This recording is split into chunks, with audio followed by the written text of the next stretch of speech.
Hey everyone and welcome to Koali Zoo. Yes, also your favorite camel is going to do a tour of Koali Zoo because this is just an absolutely crazy project. And hold on to your lovely, well, ends of your body which you are going to use to sit down, I assume. I do have a brand new computer and this is why we can explore this in play mode actually. Hopefully catch some animals and have some fun in here. Like it's not going to be like perfectly 60 FPS, but we are idling around 18 to 20 FPS, which is great. And if I do pause the game, you can actually see this is really smooth, and we're also on the highest graphics and stuff like that. But we are using this new performance, and more about that later, to really do explore this zoo on its fullest. You may have seen or have not seen, I don't know, the tour already at Lady's channel, and I'm gonna try to do something else. I've also watched a Lady's tour, so you did wonderful, Lady. That was amazing. But to make it a bit different, I'm gonna take the other way round. I mean, even if you can say a way round, because literally we do not really have a round course or anything. This is a crazy zoo with so many changes and stuff like that. But I want to add my perspective on that one a little bit more because there has been a lot of discussion going on in my Discord, specifically about the way how this zoo was built and who did do what, and if this still was a collaboration project or if it was I'm just gonna frankly name it the Mike and Eben show, which how it was phrased in my Discord. But I want to actively take this because I think that's a very good storyline for this zoo, and I want to kind of try to get rid of some of the wrong ideas, I should say, that people had, or maybe the wrong perceptions of what was going on with the project. I'm also just wondering if the zoo is open beyond. I think I should quickly check if I've limited the amount of guests, because otherwise our performance is going away at some point. This is looking a little bit confusing and concerning over here. I'll be back with you in a second. Right, I limited it now to 1500 FPS. I'm not sure why I did take a screenshot over here. I don't mind, whatever. So, we're going to start to the right-hand side, as I was saying. There's a lovely little, I'm very sorry about that. But this is a little backstage area I've never seen. Let me just check that, if that's just like, oh my god, wait a sec. Is this actually... Okay, no, I thought that was a real backstage element, but I think this was my fake path, or was it even... I don't know. Anyways, the beauty of this project lies in the collaboration, which I want to say at the very beginning. And we're going to start with one of my favorite builds that I've done ever in Planet Zoo, I must say. This is the Shantae Goodman lemur house, and I remember that I did do this house as a little bit of a challenge, because I felt challenged by the likes of Mike at this point, because he was doing this wonderful micro house, and I was like, hey, I need to build something rather small as well. And Mike did do a couple of little changes to it, but honestly not really that many. He basically built this huge fence gate at the beginning to just kind of frame this entrance a bit more nicer, and he also built this wonderful little viewing area here in front of the little lakeside. Actually, I thought also the right height. But anyway, this is the entrance area, very nice, and you can see the Dutch buildings of Sylph, which I'm going to have a look at later. By the way, this is going to be a super long tour. I will also record this in 2 parts, I do believe, but I want to be energetic and open and awake for you. So I remember that I intentionally built this with different height elevations, because I just wanted to challenge myself, and then I had this little water feature here in the center to really play a little bit with the elements, and just making sure that this really gets this separation that it deserved, because the lemurs also wanted to have their own area. And once you get in, which is exactly over here, you are greeted with the lemur house. And honestly, as I said, it's still one of my favorite builds, because it's so intricate, it's so small, but yet it all fits together nicely. We didn't have the counters, the custom counters at this point in time, so this is still using the boxed versions. I wanted to make them look rather small, outside. I just love how the sound in Planet Zoo is just like muffled as soon as you're inside of the building. This is so well done. The sound design is amazing. I will also try to, if I do have music in this video, I'm gonna make it very muted and very gentle in the background, so we can actually hear some of the animals and noises from the zoo. I mean, if we do catch some, like there's one of the lemurs coming in. They can climb everywhere. They have like even an upper area where they can go And if we go around, you can see the outside section where we have the monorail going above, which I still believe is one of the coolest vistas we have over here with all the effects. You can also hear a lot of box animals. Don't mind them. We're gonna, you know, we're just gonna unbox them real quick. Why is the game on German? Yeah, I just reset my computer. The game is on German still. Don't mind that, okay? For the tour, I thought, you know, I don't need to restart the game because this zoo, loading the zoo it's just freaking eternity. So that's why I didn't want to just load in just for changing the language, which doesn't really make any sense because we are mostly not having any UI visible anyway. So this is the outside garden of the lemurs, and having the monorail meander through here is so cool. With this custom supporting I did, and then once you go around here, you can see all these outside beddings. It's very like these ones work, the bigger ones. Unfortunately, these ones don't. I wish they would, because like realistically they would, but I feel like still it's so cool that they are all walking around in this garden, and you can just have some fun. The lemurs coming around, and you can just have a good time in here. It's also not as loud as in the rest of the zoo. It's really cool, you know. You have the views over here, you have the lemurs climbing, you've got some water features, you've seen that custom drinking fountain in the front there, also for the humans, but also the animals have some drinking stuff. We do have some, you know, hide and seek elements everywhere, like making sure that they have some barriers and stuff to get a bit of a privacy, you know. Look at the monorail passing by. I love that. Like, this zoo has so many vistas that just make the whole zoo feel so realistic. Like, if any one of you has contact to one of a billionaire who wants to build the zoo with us, we are very open to that. I mean, just look at this. Just look at this vista. Ah, that's so cool.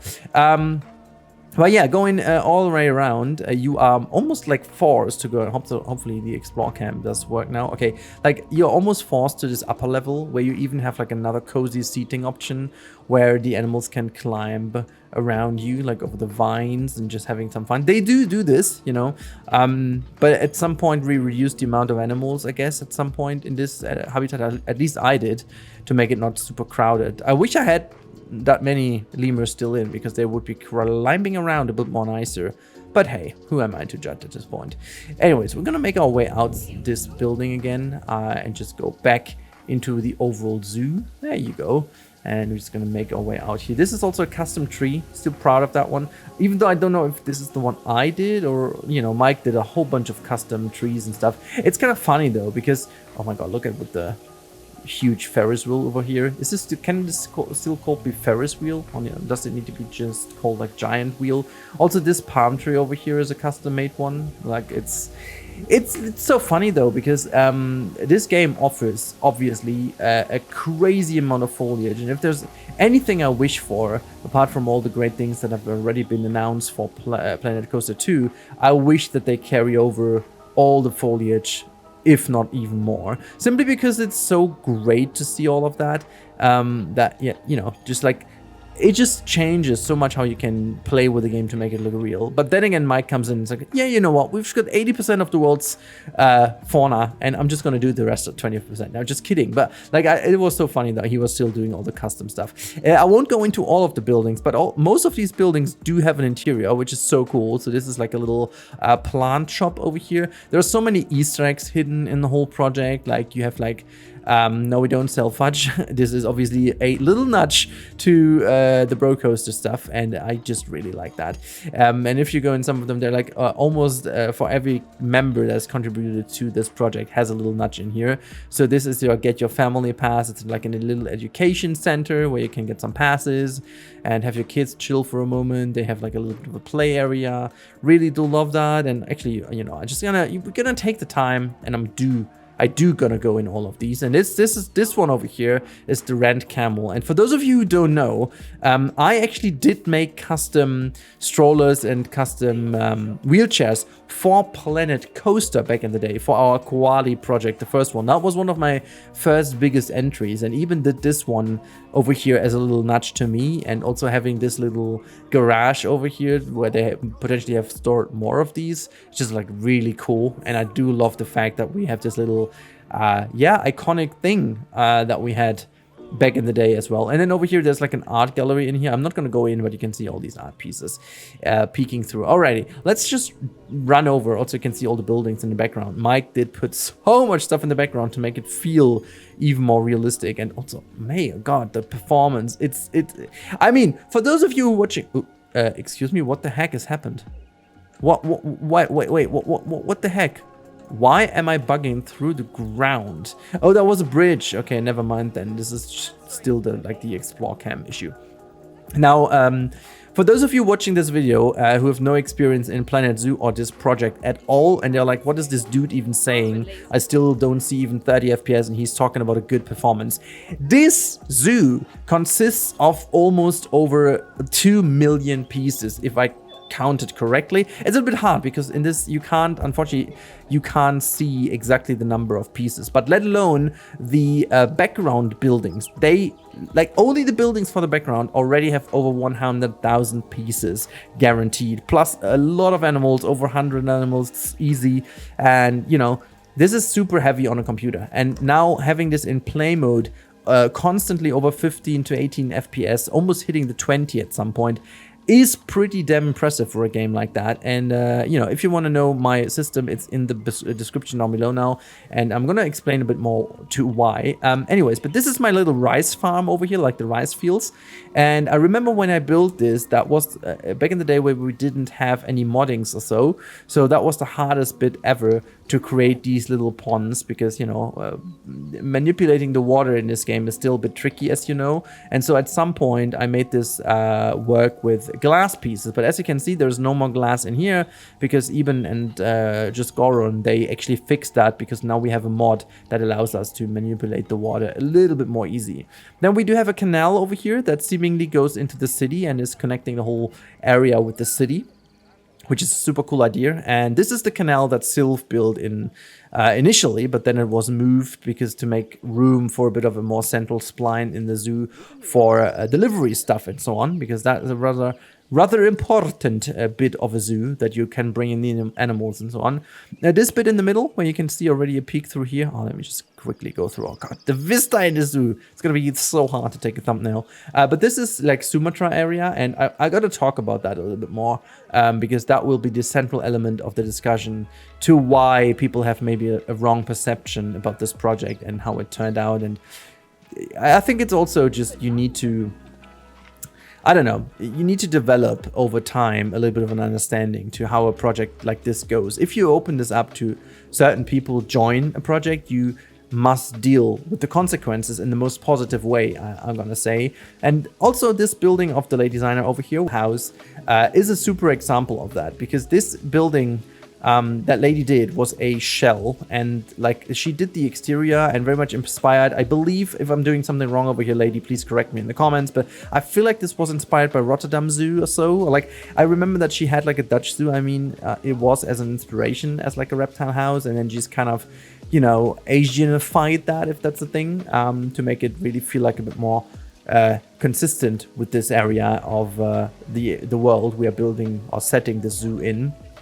And so she built a wonderful, fantastic reptile house. And as lady is very good at setting the mood, she created the entire area very nicely with a lot of these wonderful design features to the outside. And then Mike took over to do the interior. And I do know for a fact that lady is really not in love with doing interiors, specifically when it comes to things like that.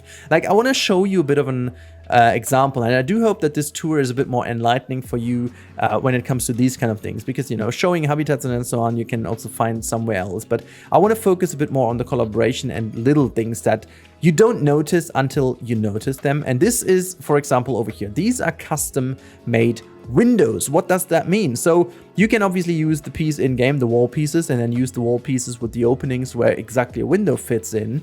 But these are like custom openings. You can see this is even like having a little bit of a depth area where the whole wall is a bit wider over here, and then for the window it's even stepped back a little to create this offset, so that you do have the window frame as a whole be pushed back a little, and then the two holes of the window with some custom window beams and so on is even more integrated in that one. So this is done out of a bajillion single elements, like preferably with all the mud and wall and what is this, actually plaster pieces in this case, and then even have some wood pieces over here to really break the mood a little bit and create a bit of an even more nice looking side. Everything is so clean, and this window element takes a lot of effort and time to build, to also make these corners look good, because you know you're pushing in a lot of pieces that sometimes stick out to the back. So this is why interiors are super fiddly to build, because you can't just think pieces in like a madman, like Sylph does. You know, Sylph is a person who's really not caring too much about what the pieces do behind the wall, as long as they look fantastic in front of the wall, so what you can see. So building interiors in Sylph's buildings can be a pain, so I think even can add to this discussion. But then again, it's a super nice challenge, which with Planet Coaster 2, it's going to be different, because we can scale pieces, which will make our life a lot easier to use smaller pieces and have like a very nice look without actually, you know, punishing the backside of the building. But this is creating this very nice seamless look. You know, you can't create that with the in-game pieces. You have to really plan the whole thing with this. And I love the fact how Mike also kind of kept the outside appearance of the house and then just put in a very nice interior of this area. And then you have, like, if you meander through this house, also the way Mike is able to play with different materials that you usually wouldn't use and then put them together to create this wonderful looking interior was outstanding at this point. I remember seeing this interior, I was like, we were all like, is this still the same building, or what is this? Like, also having this like modern display over here with like all these pieces resembling like a little bit of a educational content, you know. It's like throwing in a lot of small pieces that actually don't really make that much sense together if you look at them. But like, it just kind of resembles the idea. And again, you have to consider at this time we didn't have the billboard, so nowadays that would be a lot more easy to just like throw in a billboard and just load in your custom JPEG that resembles whatever you want to show. It makes the whole thing more easy and less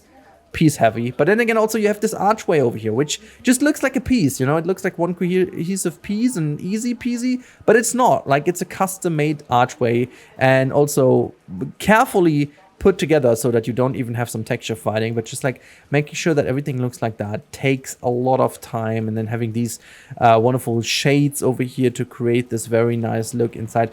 This is a team effort, like Lady putting the scene with like the whole huge house, and then Mike stepping in to do all of the interiors and making sure everything works. And well, if there's one thing that is also very iconic to Mike when it comes to this specific project, it's like, make stuff lush. Like, he's been throwing plants everywhere. He's coming in like every single episode. He was like, you know, coming in with like 40 40 big trucks filled with plants for every square meter of the zoo, like throwing them in to make things look lush. I don't want to go through every single element. You also have like a little souvenir shop where we didn't have souvenir shops in the game, and like, this is a story that, you know, continues throughout the entire zoo. A lot of things that we've built that later on made it to the zoo, and like a lot of backstage areas, like my old pagoda made it in here, or like the old pagoda.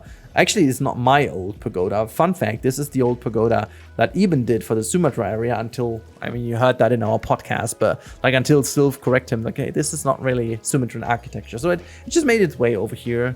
A little canoe in front. I do believe also we have a little bit of an issue here, and I want to sneak my way through to the African area, because I think this is one of the things that we haven't finished. So, or is it by now? I don't know if Eben did this, but like, this was a bit of a breaking point where we didn't have a connection into the African area. I think this is something we neglected at some point, and this is the only way you can see there's some backstage access over here. And usually we wanted to not have guests see this.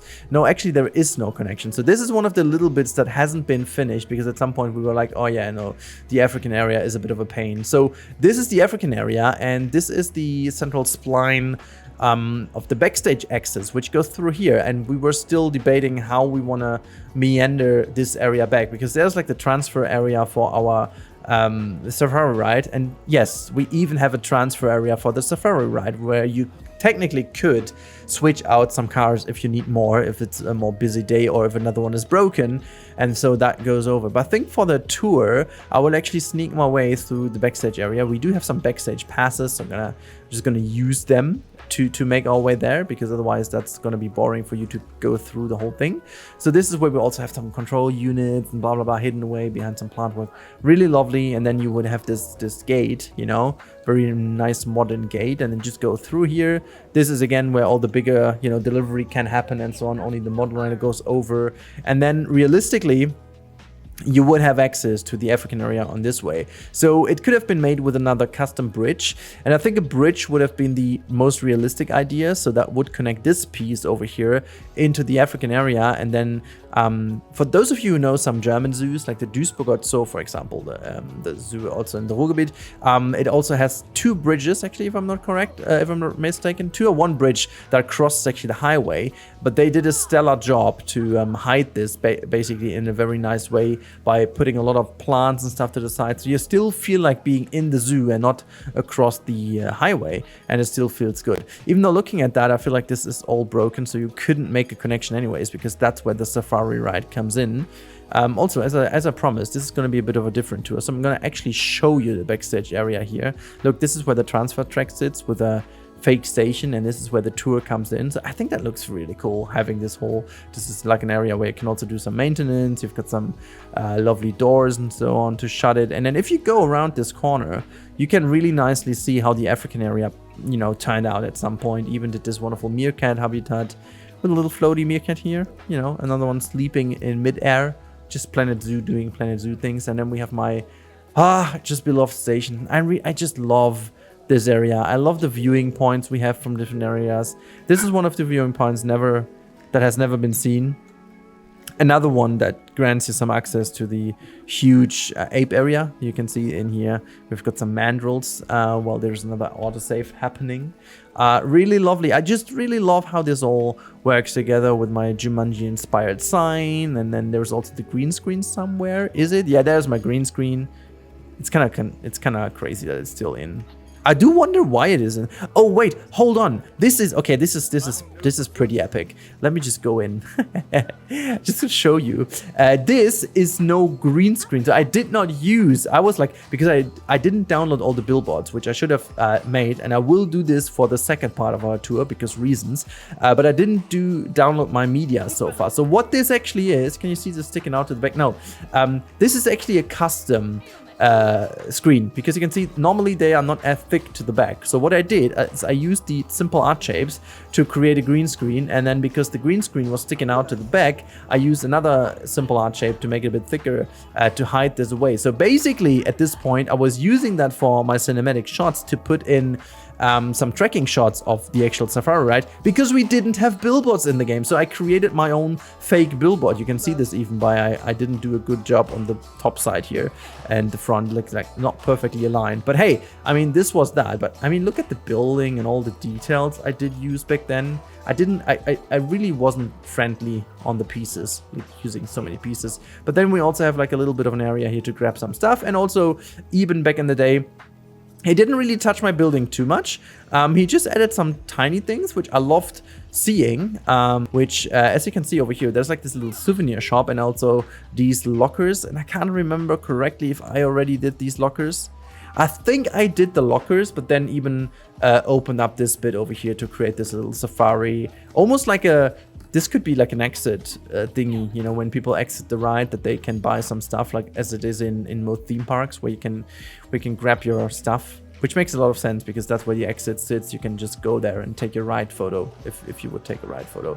And then you would go out of this area here via this little crosswalk, which I think is so unique and so unseen in the entire project. And I don't know, this park, and again, as I was saying, this is a bit of a different one. I want to talk even more about the collaboration. You can see so many things in this project that none of us individually would have ever done. Like if Eben and Mike, for example, would have done this project, it would look totally different, a lot more realistic, also from the ideas being presented to the guest. But like the way I slapped in this enormous safari none of the other people would have done this ever. And also like the reptile house or the huge pagoda that lady did, none of the others would have done this, and including me, I wouldn't have done this too.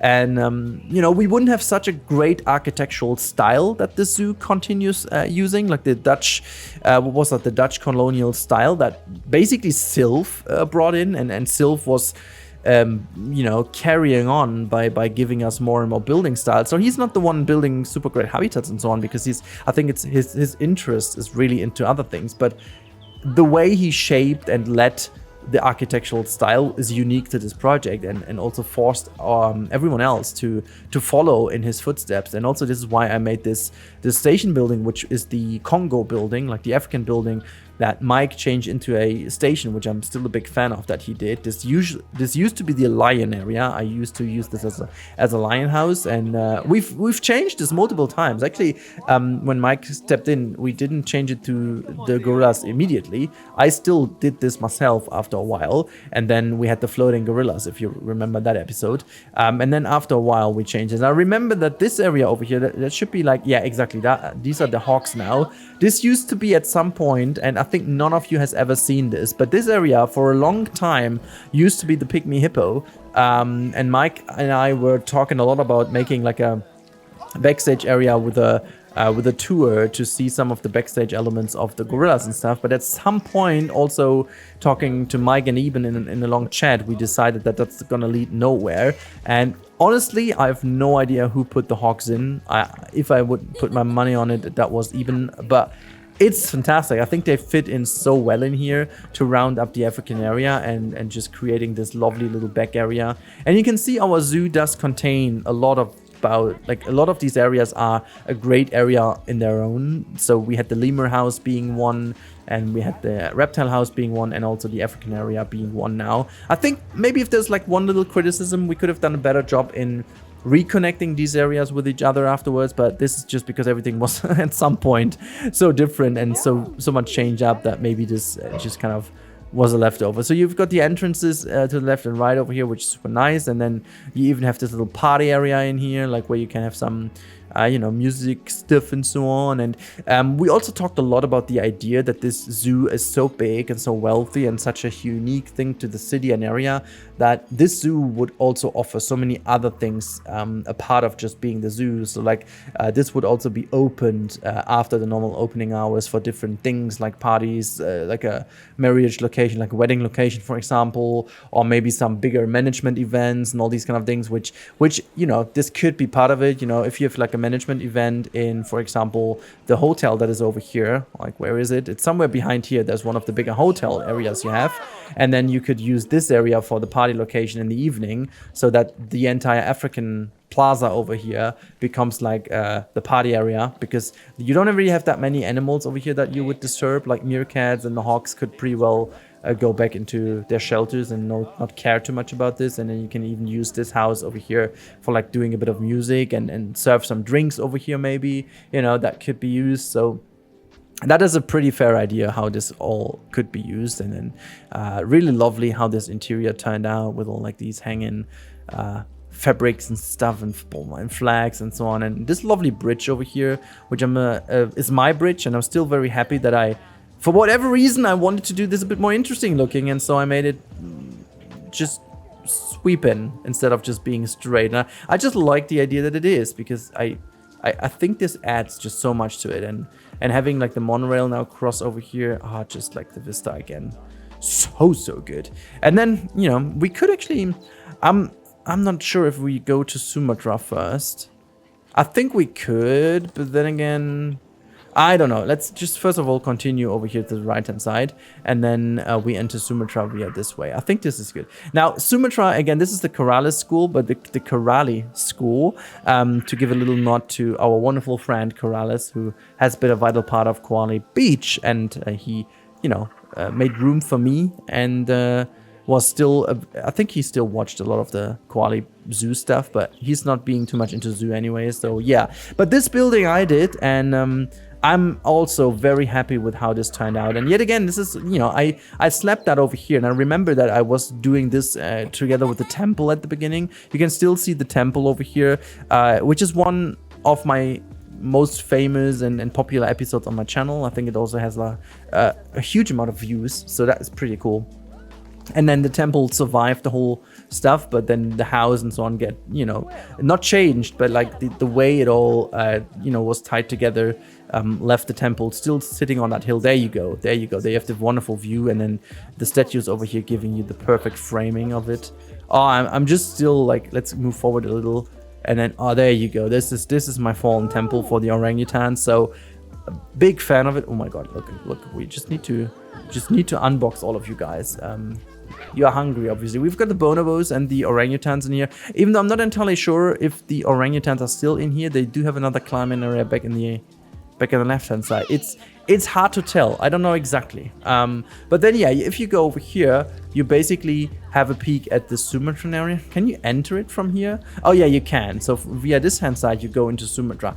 And I, at some point, wanted to bring in Sumatra because we got a more and more Sumatran animals, and I was like, okay, we need to do this at some point. And I was borrowing some of the architectural styles from Sumatra and built one of these boat houses, like boat shaped houses. Oh gosh, I don't even know where to go.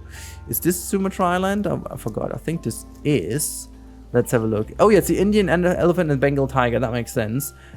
So we go over here, and then we have this, like this bridge, for example. For those of you who don't know, it does have this zigzag course because there is a belief in Sumatra that a straight bridge would allow the spirits, and like the bad spirits as well, and the ghosts, and I don't know, to go over. But if this is zigzag, they can't cross the bridge. And since Sumatra is an island, this is the belief is that the bad spirits and so on can't cross the bridge, and only good spirits will remain on the island. So this is why all the bridges will be zigzag, and then you go to Sumatra Island, which is an island in our zoo on its own. And I couldn't be more happy with what this turned into, because me being stupid at some point midway through this project where everyone was like, Rudy, please stop doing new areas. Come on, just don't. I was like, how about we have Sumatra? And then I just started doing this, and everyone was like, oh my God, Rudy, why? But like at this point, if it wasn't for Mike, who really loved the idea, honestly, and this is just giving you a bit of an idea to why this is not the Mike and Eben show, to be honest. It's like one team effort. I think if it was for Sylph and Lady at this point, I would have just ripped apart the Sumatra area and was like, you know, just put some trees in here and made sure that, you know, none of this will ever be seen again, because we need to, you know, keep on going. And you can see some of my roofs obviously made it. So there's one of my roofs still in here for the bar. And I'm not sure if it was that one or the other one. I think both of them were. They were just shortened for some of the sake. I don't even remember how mine looked, to be completely honest with you. Like, I remember that I started doing that. I think this is one of the remainders as well. And then this is the tour that you can book in here. Like, this is like a whole yeah. Oh, okay. You know, we've got Sumatran roofs, so let's just climb on top of them to have a look. Yeah, this is surely one of those I did, but this is then a shortened version of it. Mine were like a little bit longer, and let's just jump down. But then again, you have this wonderful viewing spot over here. Let's go to this spot, and this is where you can have a look into the Indian elephant area, and a lot of interaction with the animals, because they come very close to use the enrichment elements. And I do love this, and the way how you can lose yourself in this area. This is, you know, yeah, now you can see it. We kind of come back here with the rice fields. It's just so good, and having the elephants down here. Gosh, the performance, guys. We are over 20 FPS here. What the heck is even going on? This is so crazy. I'm in love. I really hope you feel how good that is. I definitely have to reload Yosemite at some point. I haven't done this. I definitely need to do. Having all these bridges over here makes you also feel like just me talking about good performance and then having the autosave lag. It's just like whenever it still happens, like it was in Planet Coaster, still is in Planet Zoo. This is definitely a planet. Actually, no, it's not. It's like a game thing. Like whenever there's an autosave happening, you have this little lag. Not sure what's in there. Is there like an interior in here? It feels fishy. It doesn't feel like, but I'm still going to have a look because so many buildings have interiors. This one doesn't work. There can't be anything in, but in here maybe? Oh no, there's just like something. Let's just do a little peek. Ooh. No, it's not. Okay, anyways, we are up here. I wanted to use that bridge. Okay, excuse me. Wanted to use that bridge anyway. Oh, I hate that. Like being on these. Okay, well that is fantastic game. This is wonderful. Ugh. Wait, hold on. Hold on. That is so gross, but great at the same time. Is that like the mist effect using? This is custom done. This is a huge pile of, you know what? Honestly, I've never seen that. This is so funny. But can we just talk about that? There's a little gap in here. Just okay. But yeah, well, this is the part of realism that we were all looking for, right? This is so good. Also, I'm just in love with these towers for the bridge. Let's just cross the bridge by just making our way up here. I think that should work. Or is this too steep? Actually, this is too steep. Just can we trick ourselves up there a little? Ah, there you go. We made it across the bridge. Really, I have no idea why that just didn't work out the first. Anyways, we are now at the other big house I built, and potentially when it comes to houses I've built, like general architectural wise and how the interior looks, that is my favorite one I've ever done in any game. Because there's so much I love about this. There's so much of it. This is based on another educational building. I forgot what that was based on, but that was definitely like a Dutch building in an Asian country, which used to be the city hall or something like that. I forgot. Like, you have to watch the video just as I have to remember what I was actually doing there. But like this building, the vista of it, the way it is sitting in here in the center of the zoo, and again, it could be used for something else, like, you know, again, like a management house. And even I considered having some meeting rooms in here. So if we go in, and again, I'm so proud of this building because I built this with the interior in mind. So when you go in, you can see that the interior is freaking clean, exactly how I wanted it to be. So you can even see there is like the window from the outside, and this interior is all considered to be looking good. We have this wonderful clock watch in the ground, which is even working, and then you have these desks over here like welcoming you and having some little things like this. I think I stole this from some of the builds that I even did, or I don't know, but this is definitely an interior that I'm super proud of, because not only because I did it, but also because it looks very clean and very nice. And that was the time where I didn't do that many interiors, and I learned a lot from Mike and Eben, as you can tell. This was a lot of inspiration that made me do this. And again, this is how you can see, and remember we talked about this window at the beginning, right? The simple window. But now you can tell what an effect this can have, you know? This is what happens if you don't do this, and this is just I could have been doing this even better, but I focus on making this ATM, for example, over here nicely embedded, looks super realistic. But then if you go around, this whole thing, this whole place feels so much more well integrated. And if we go up, I remember that somewhere in here, oops, yeah, there was like, yeah, okay, well, you can't use it, but the idea was that up there was like a meeting area. It's not like designed, but I even put some toilets and stuff in so that people actually go there. And then we have this outside area, just like a tiny recreational area with this fountain in the center, having some exhibits in here. These were some fake underwater exhibits because we didn't have anything underwater at this point, so I made these fake, and I think this is an actual one to draw people over here, to draw their attention. Or is this again a fake one? No, this is actually an in-game one, which I have no idea which animal that is. But honestly, the whole point of these things at the time was to make people go here in order to have some guest flow here. But what were we even thinking? Like, what were we even thinking that this project would be playable at some point with that amount of guests that we need something to make them go here? Holy crap, what did we even think of? I mean, as I said, the performance is okay, but it's definitely not worth having 10,000s of guests here. I will make this test now with the new system, and maybe I should finally tell you which processor I have. It just happened that my little brother got himself a completely new computer, because he's just like, he needs to have the best computer of them all. That's just his thing, you know. It's like a backstage staircase that makes you go up here, right? I'm gonna sneakingly use this because I wanted to make our way up here. There is a different way to go up here via this meandering path, which is also very nice for everyone, so it definitely is barrier free, which I do like. And then we make our way up into the highlands areas, and from over here we have a possibility to go to the left and to the right. And now we have a little bit of an issue the way I chose to go through the zoo. We now do need to make like a little trick, but you know what? I'm just gonna. I think the best way of doing it is to take those escalators down again, because then we can go into the Australian area and make our way up back to the pagoda, and from over here we will cross all the way over into the rest of the zoo. But my computer, as I said, my brother, that's a German word for brother is Bruder, in case you were wondering. Now you heard it here first. Again, he wants to have the best because he's like super crazy into VR and programming and modding, blah blah blah. And he did some, I don't know, testing which processor to get, and he got a very good one, the one I have now. And then he wanted to have a tiny little bit better one for VR, and so he offered me his other processor, which is the AMD Ryzen 9 Series 9 7000. What's that? 900. 3DX, 3XD, XD3, I don't know, something like that. Is you see the correct one down there. I have no idea about.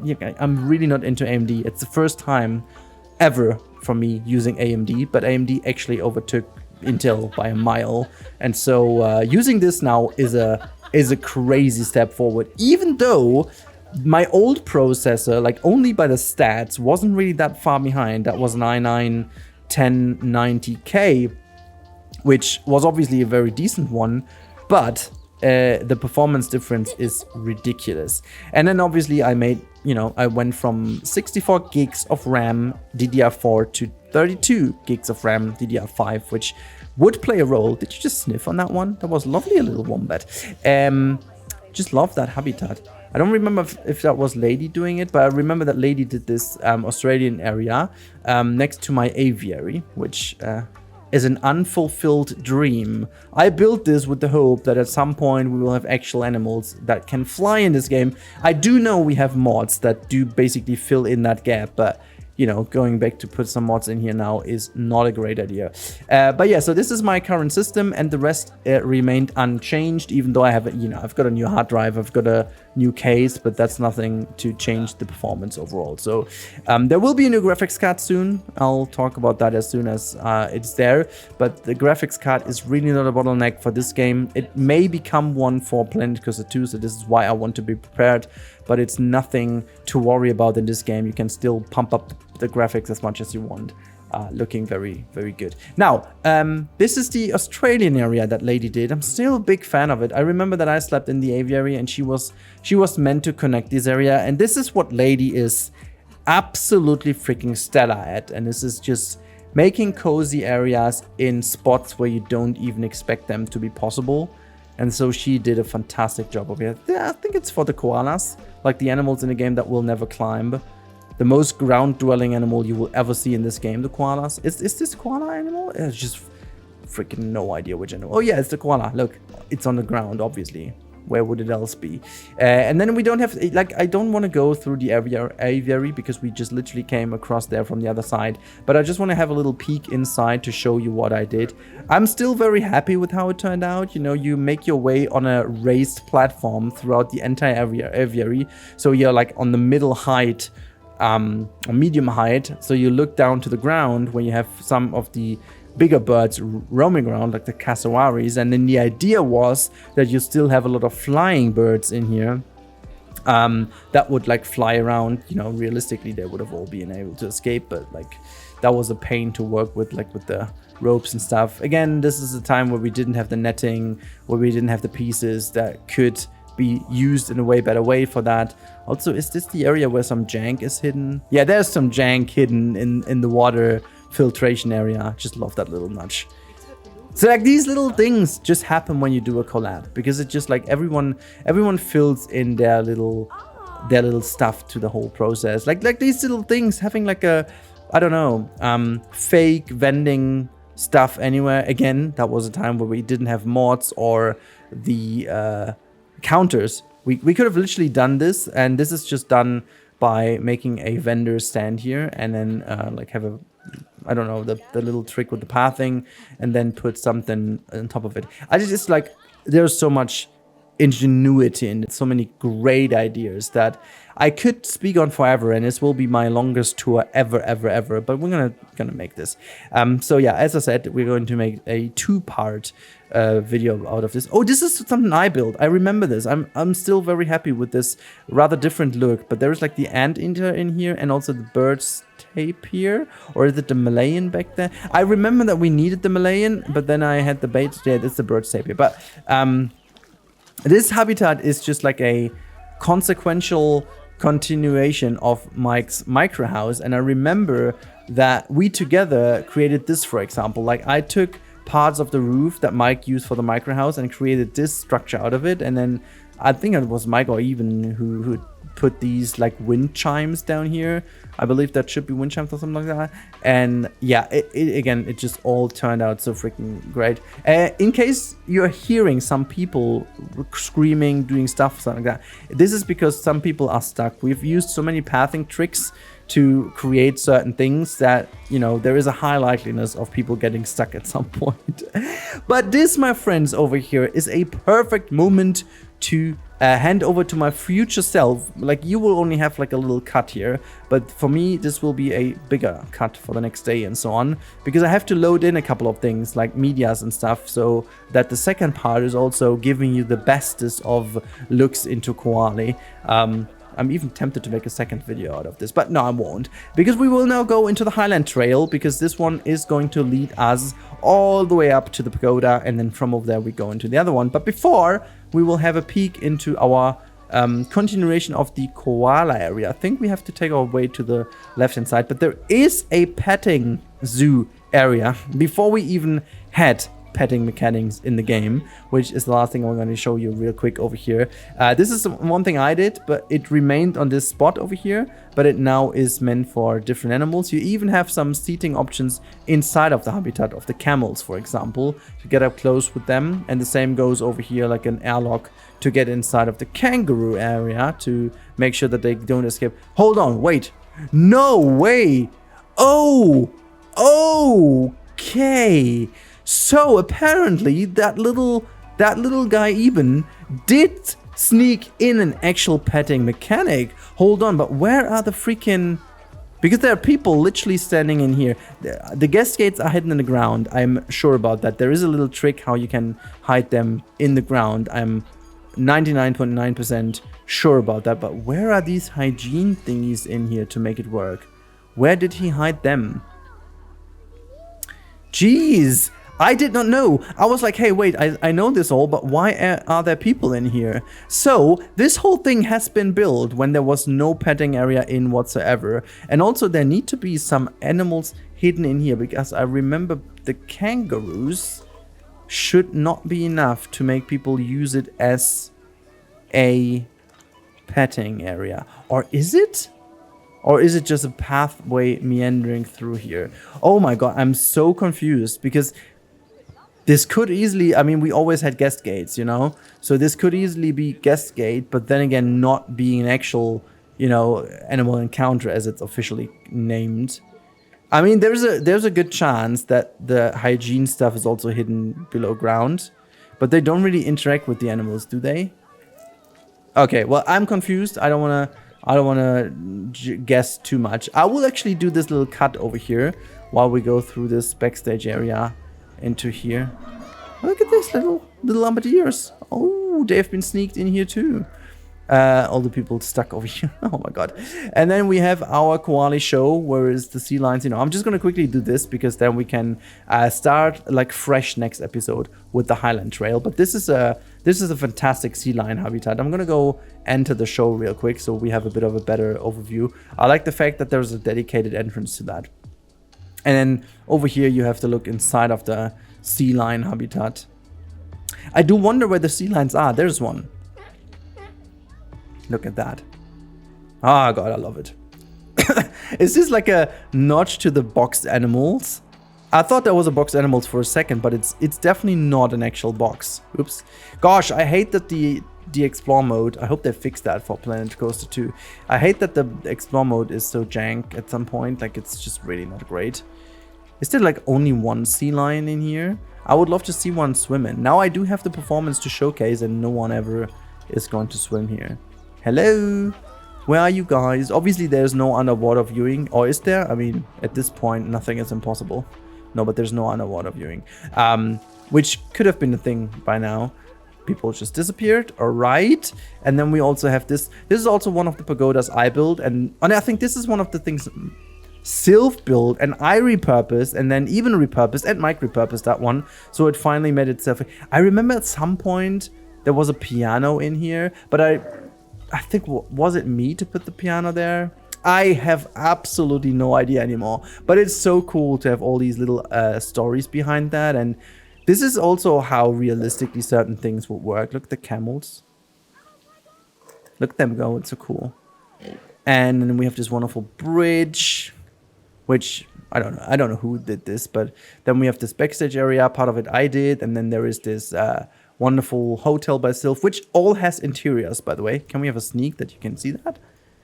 But they're like, every single room has interiors, which is absolutely ridiculous because no one will ever see unless you go there and have a peek inside. And there's another backstage area.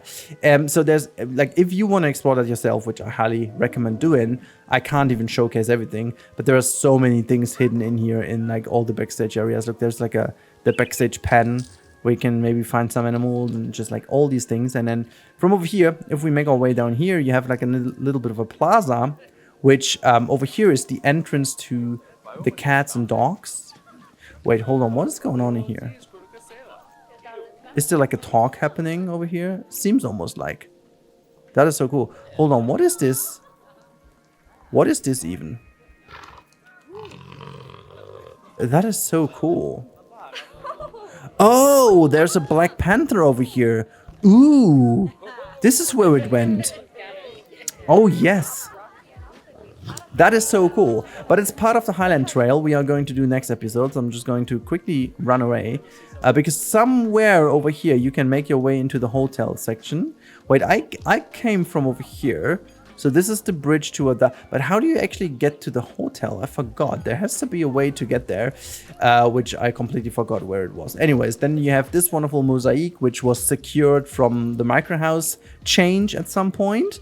This is one of the things I did save. This was like, you have to imagine at some point there was like an area in the zoo where a whole bunch of stuff was put down, like stuff Mike moved or I moved, or also a lot of stuff that Sylph built and never actually used for himself and just left there, which was great pieces of architecture that could be used somewhere, and he just left this, and some other people were just reusing it, and this is one of the pieces I repurposed from leftovers of Mike's work. So yeah, you can tell I have actually moved stuff from Mike. So everyone did some stuff like that. Anyways, you can hopefully hear, and hopefully it translates how amazed I am and happy I am to have been part of the project, but also to have been contributing so much to it that all the people in this project happily took and turned that into something even greater. Also, can we talk about the lanterns? Jeez, that's some modern-ish lantern design I really love. I think I never noticed. And at this point, I also can't tell if I should have noticed because they have been in earlier, or if they were just added later to just fill in the scene. I don't know. I also remember that at some point over here, there was like a design element out of stones, which may be moved there. I don't know. Also like a very tiny baobab, like a fake baobab tree. Love that one, a tiny one. But yeah, so let's stay over here. You're gonna get a super quick cut, but I actually have a well-deserved rest before we take part 2 of our tour, which for you is just a cut away. Let's approach the wonderful Highlands and finally make our way to the end of the tour. Well, finally is kind of an understatement because that's going to take a while because we have to move across the whole zoo once more. And I'm ready. My body is ready. I'm ready. I got a drink. I got a good night's sleep. You know, it's a day later. For you, it's seconds later. But hell, let's do that. So this is the habitat we just saw a couple of moments ago. This is the Barrett's tapir slash... What was in there again? I forgot. Anteater, the giant anteater in here. Oh my god. By the way, did you just... I made a 1st of April Fool's video on the giant bird's tapir rave. Still madly happy with this one. And for those of you who know, you know, and you are very welcome. You are a very exclusive group of people, and if you haven't seen that one, make sure to check out for a Koali tapir rave. That one is amazing. So then over here we have a habitat that the lady created. At least she turned something into that later on, and that was, there you go, the binturong. And this is a very nice habitat. This is I do actually, I think it was meant to be something else and then was turned into a binturong habitat. I feel like there was a different animal in here first, but yes, it's been the binturong, and it's been one of those habitats that initially I built, and I feel like it was for, I don't know really. Oh, look at that! We also have the Malayan tapir in here. Was that the crocodiles? Or, I don't even know. But this area is something I did over here with walls and with water features and this very iconic mini micro house. That was actually the idea, to just mimic the roof from what Mike did, just to get this nice little effect in. And then once you go over here, you've got that little water feature, and you have another viewing spot. And this actually all remained in here. And back in the day, I even planned this out already. You can see this is my Yosemite created viewing glasses, or I don't even know how these things are called again. And then you just have this peak over here to the temple, the pagoda. This is so cool because, like, really, that when I built this, nothing was in between. That was just like that empty shell of Lady's Temple, and nothing in between existed. So that was like a vision for the future, which I'm a big fan of how this turned out. And if we just quickly go over here around the corner, this was another little planned viewing area, and you can even see peek into the shelter. And then you have this tree house. Yeah, I remember when Lady built this. We all were so happy with the tree house, but then again, we are all so unhappy with how the traversable area that can't cope with it. Like, also this little niche over here where you can grab a little drink. You know, this is something Eben did later on. I can't remember. Wait, is that a custom? Oh no, that's a spoopy bin. That's very interesting indeed. But yeah, so this is a very interesting little corner over here. I don't remember this existing. That must have been when we got the boxless counters. It's kind of odd to think that this series exists so long that we even didn't have the boxless counters. I can't remember how long it took this update to come. Was it a year? Was it 2 years? It all kind of blurs together at some point, honestly. But yeah, I just love the rock work and everything in here. It's just so good. It's just so good. And then we come to, I just recently checked because I remember that is still one of Lady's most successful videos, when she did the tiger overpass, which still exists. And I think this is one of the very few untouched remainders of Lady's work in the zoo, like completely untouched, because it is just purely amazing. And seeing that tiger crossing over for the first time was super cool to see. I mean, that was the time when these bridges were like a thing. And I do believe, and Lady, correct me if I'm wrong, but this has well over 200,000 views, the video of creating that. So props to you. That's a very successful one, but it's also a testament to how great this area is. And basically, this is also the reason why Mike at some point opted for making sure that this you know, Highland Trail is also becoming a little bit of the big cat area. I do think that we do neglect a couple of the other habitats for the cats. I think there are some cats behind here. I mean, we saw the panther briefly. I'm not even sure how I get there, but we'll see if we get there or not. We will potentially not see anything, everything anyways. So there's Australia over there. Lovely that we have this little sign. We won't go over there because that's something we already have seen. But that's the transition into Australia. So I do believe this would be the way to see some kitties. But we do have to go here to actually finish our tour eventually after 2 hours or so. I have no idea how long the first recording. I should have checked that to see how long we can take it now. But yeah, oh, so this is, oh, there we have the Formosan black bear. I remember that I at least put that in from where the space is, or Lady did that. I don't remember who that was, but oh yeah, I remember. Then we do get into, oh yes, this is the other side we get into this region. So this is one of my favorite builds I've ever done. So that is a huge temple complex I built for was that the jaguar, or is this the Amur leopard? I feel like this could be the Amur leopard I built this for. So yeah, I made this pagoda, I made this entire Asian alley, and I remember that I wanted to get this wonderful vibe across, which I think I delivered on pretty nicely, and then even also put some interiors into that. But like, I really do enjoy that he didn't really change that much about this build in general. Like, I really didn't find too much change. Like, he opened up some things like this over here so that we have a peek into Lady's tiger habitat. So like, I feel like this is the one thing that Eben and Mike are pretty incredible at, and I honestly have no idea how I would ever be able to do this, but they make sure that the areas are tied together. So like, I built this area like an entirely new one, which I'm very good at. I'm very good at building new areas that carry a completely new spirit to a park, that makes the park a lot better. But then again, sometimes I may or may not have a little bit of a break between these areas, and you know, then they come back in and tie this together as if it was meant to be here, to have another peek into the tiger habitat, which I obviously never planned. I just wanted to have a building here to hide some of the areas.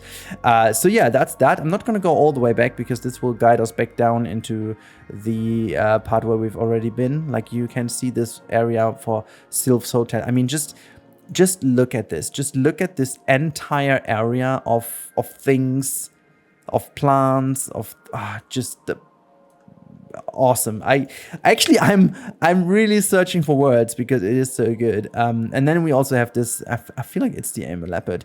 I remember that I did this habitat and I was super happy with it, how lush I made it. And then Mike made it even more lush, which I'm not brave enough to do this. I'm like, you know, because I'm thinking always about the traversable area, and then, you know, we are always like, who cares for traversable area? Like, it has to look good. So yeah, there's barely any space where the animal can actually traverse through the habitat. So there are like 2 pathways that they can potentially follow. But that is also the reason why we don't really catch that many animals in the zoo.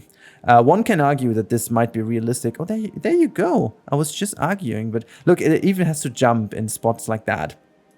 But while we're at it, we can just have a look where this one is going. Gosh, I want to take I'm gonna upload this video anyways, and I don't mind if this is 2 hours. I just do it, okay? At this point, I think this project deserves. And then when it's like 500 people watching this, I'm fine. Hopefully you guys had fun. And at this point, you all have to now comment down below that you watched till this point in time, and you can just like swim in Amur. Our keyword is swim in Amur, or Jesus Amur, because like literally floating over water. I was just saying they can't really move anywhere, and this just straight jumped into the water pond. What are you even doing? Okay, well, I like this model of this Amur leopard a lot. I wish to have a better spot where this can do its one wonderful lying animation. Like this, it has this very cool, pretty cat-like chill animation on a stick, I want to say, on a log or so, which I would love to have this for every animal, every kitty in the game. There's the other one. Jeez, they are jumping around like crazy. But yeah, so this is the habitat. I'm very, very happy with the 2 bridges that also tell the story that was meant to be, like having this view up this area here, getting all these peaks together. I actually need to go to this plaza in the inside there, just I didn't meant to go here, but I think we can also use this trip back to the pagoda anyways. We can also go that way. So if we just run across here, we are going into another party location, which is again one of those things and this carries through the entire project. I did this wonderful area over here, and I am incredibly proud of it, honestly. There are just a couple of signs that Eben put in, but all the rest I did, and I'm so freaking happy about this. Because like all these little tents and pagodas and having this very Asian area here for the guests to dwell in and to just enjoy. And you can really imagine, like, this is what I already said. This could be like a super nice party location, and this is also why we have this hotel complex in the background, which from this point you can't even see, but that is so nice and could be connected to some of the backstage areas, and you just have all these views. And then over here we have the macaque habitat, which they have some very cool ponds over here to enjoy and just have a chill in, but they also have a house to go into to if it's too hot, you know, they can go inside. And I honestly am also super happy with this one. I remember that the whole build, like the whole area over here took forever, ever. And that was one of the most complicated builds I've ever done, with all the different height elevations and making sure that this, the whole water is connected, because also thinking about the logistics of it. Oh, look at that. There's the macaque actually chilling by the water. What a view that is. Oh boy. So yeah, the idea is like, you know, resource management wise, you have some water that comes from somewhere, but I wanted to ensure that the water isn't used like twice or 3 times or whatever, and you know, that you just have a logical connection because you have to maintain all of that. So the water that comes from over here goes all across this whole space, you know, it goes through here and then it meanders all the way through to the habitat for the Amur leopard, and then there's also like a holding basin or like a little pond behind where it can be filtrated and then guides even further down into our other water elements that we have lower in the park. So it actually is connected to make use of the water and just make this all connected. And I remember that I was talking to Mike quite a lot about where to put this and if that works. And I think, let me just quickly double check. We're gonna take the time now to see this. I do remember that, I'm not sure if that was even on Mike, but like one of those two actually did make sure that this little basin is working. Let's have a look. Oh yeah, there you go. Look, there it is. So the water comes down here and goes back into that like water holding kind of basin where the water is kept in. And can you see that there is a different color in here? So then it goes into that system being filtrated and also make sure that when it's heavy rain, you know, we don't have the issue that everything is flooded. So that's also kind of making sure that works. And then from over here, it goes down into our other water. As you can see, there is like a river going through here anyways. And from over here, you can also see, wait, where is that? There's the building I was talking about. So if people are in there, this is the party area that they could use. So yeah, that's that. And let's just run. Gosh, the performance. I'm not getting tired of saying that. It's really crazy considering that we are on play. It's just like when you hit pause, it feels so crazy, like having 30 FPS all of a sudden. I mean, just look at that. It's insane. It's just, everything is so nice. My mouse is, I just put my mouse on lowest so that I'm not too jiggly on the mouse. This is why it has some delay in the input, but I felt like for tours that is better. Makes it more enjoyable for you to watch and for me to not turn around too quickly. There's also this way leading into the pagoda. I do hope the explore cam now works. Yeah, there you go. Like, you've got so many spaces in this zoo to also get a rest and have a little break from that, because this is a very enormous zoo and it would take you a good day to get through here. So having some good spots to make it like a little bit of a lunch break or so, they are definitely needed. And you know, people can bring their own stuff to zoos, and oh God, I mean just like all these views, it is ridiculous what we all created together. Like, this is what I said, there's no way you could do that on your own. Like, I mean, maybe some madmen can do it, but like I couldn't. So, and I'm even considered madman at some point, I guess. So, what's going on? No, yeah, I hate this. Okay, let's just bug ourselves down here and then just walk all the way up. Oh yeah, we get to that pagoda. What is on the left-hand side over here? I feel like there is something. I remember this being done, but I'm not sure what that was. Is there like a habitat in here? Oh no, there's actually. Ooh, what is that even? Oh, we can actually get up here. Wait, there's a way up here. Ooh, wait, who's living in here? Wait, what's that? The animals are temporarily off exhibit. Oh, this is like a fake, not existing exhibit. I remember that this. Oh, this is so good. I mean, literally every zoo has that, so that's kind of cool. Little Easter egg again. So yeah, at some point you may have a little bit of a stutter. So this is where we only have like 12, 13 FPS versus the normal 18, 20 here. But just look at that. It's just so crazy. Okay, let's make our way down here. And then this is the Formosan bear from the other side. And yet again, you can see the water is connected from the higher area and then guided down. Oops, no, this is another bridge. I hate this. I'm not sure what the Tejet Cam or Explore Cam bridge issue is, but it definitely isn't fixed. So yeah, just making our way here. Now we are finally at the pagoda. And from over here, I'm gonna take it a little bit quicker because there are not that many animals up here. So this is the new gift shop. You have seen maybe that one in the latest Koali episode. So I'm not going to go too much into it. It's ridiculous. It's so nicely done. Just Goron and Eben did a great job on that one. It's just But yeah, so what I wanted to show you is the temple that Lady did and then Mike did an interior on, and yet again it's the perfect pairing and just created this insane feeling, you know. And this is also one of these huge educational areas in here, so you do have that huge indoor, which which is looking fantastic. Like lady has that skill to create these, I don't want to say simple, but like very straightforward habitats, and they just look gorgeous, and they function, and they work as intended, and they still look believable and cozy, and I don't know. She just has that very special way to deal with the game, and making the animal actually use it the way this panda is using it over here just makes it all so believable. Yeah, you could have just taken that route, but hey, you're lazy panda bear. A big lazy blob. Anyways, going over to the other side, you also have some wonderful outside views. Like it's a bit of a pity here with the explore cam, but hey. Then you have like this insane outside view, which is also living space for the pandas. And do we have a peek to this side over there? Gosh, the camera, it is so annoying. I want to go to this side. It's just like, it feels like I'm jumping here and there. We also have a different habitat for what's our red pandas or so here in the background. Oh, I think that was the rat panda saga with lady in the background. So this is over here.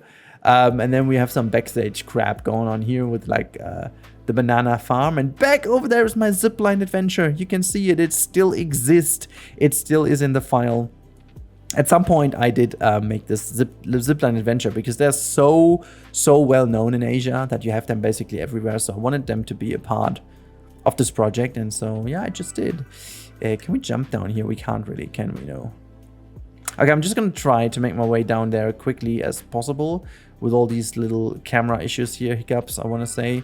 And then we're just gonna make our way down here just to get rid of these issues. Blah blah blah blah blah blah blah blah blah blah. And then we also have like a lower part where. What is that even? Oh, that is like, oh, that is so clever. That's like a wheelchair access ramp. But like, oh yeah, when, can you actually access the whole thing through here? Oh yeah, you can go through the gift shop and then you're in the lower part of the panda area, which is so cool. Get some more views in them and, you know, just going back through that shop. And then making our way through here. It's actually a lot of people getting stuck. I only want to quickly touch upon that building over here. This is the pet zoo area of the llama farm.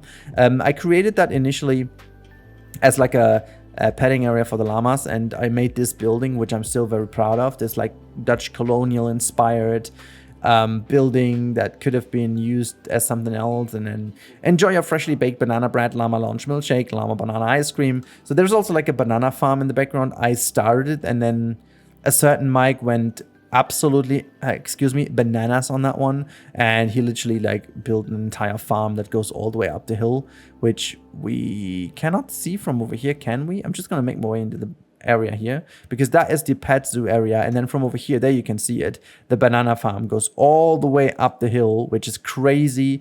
And the story behind that was that this is where they take all the food from, like at least the bananas for like the zoo and so on, and offer this actually, and you can see the whole thing goes over there, and then there's the zip line crossing over this farm, which I feel like is such a cool touch because it is all so interconnected.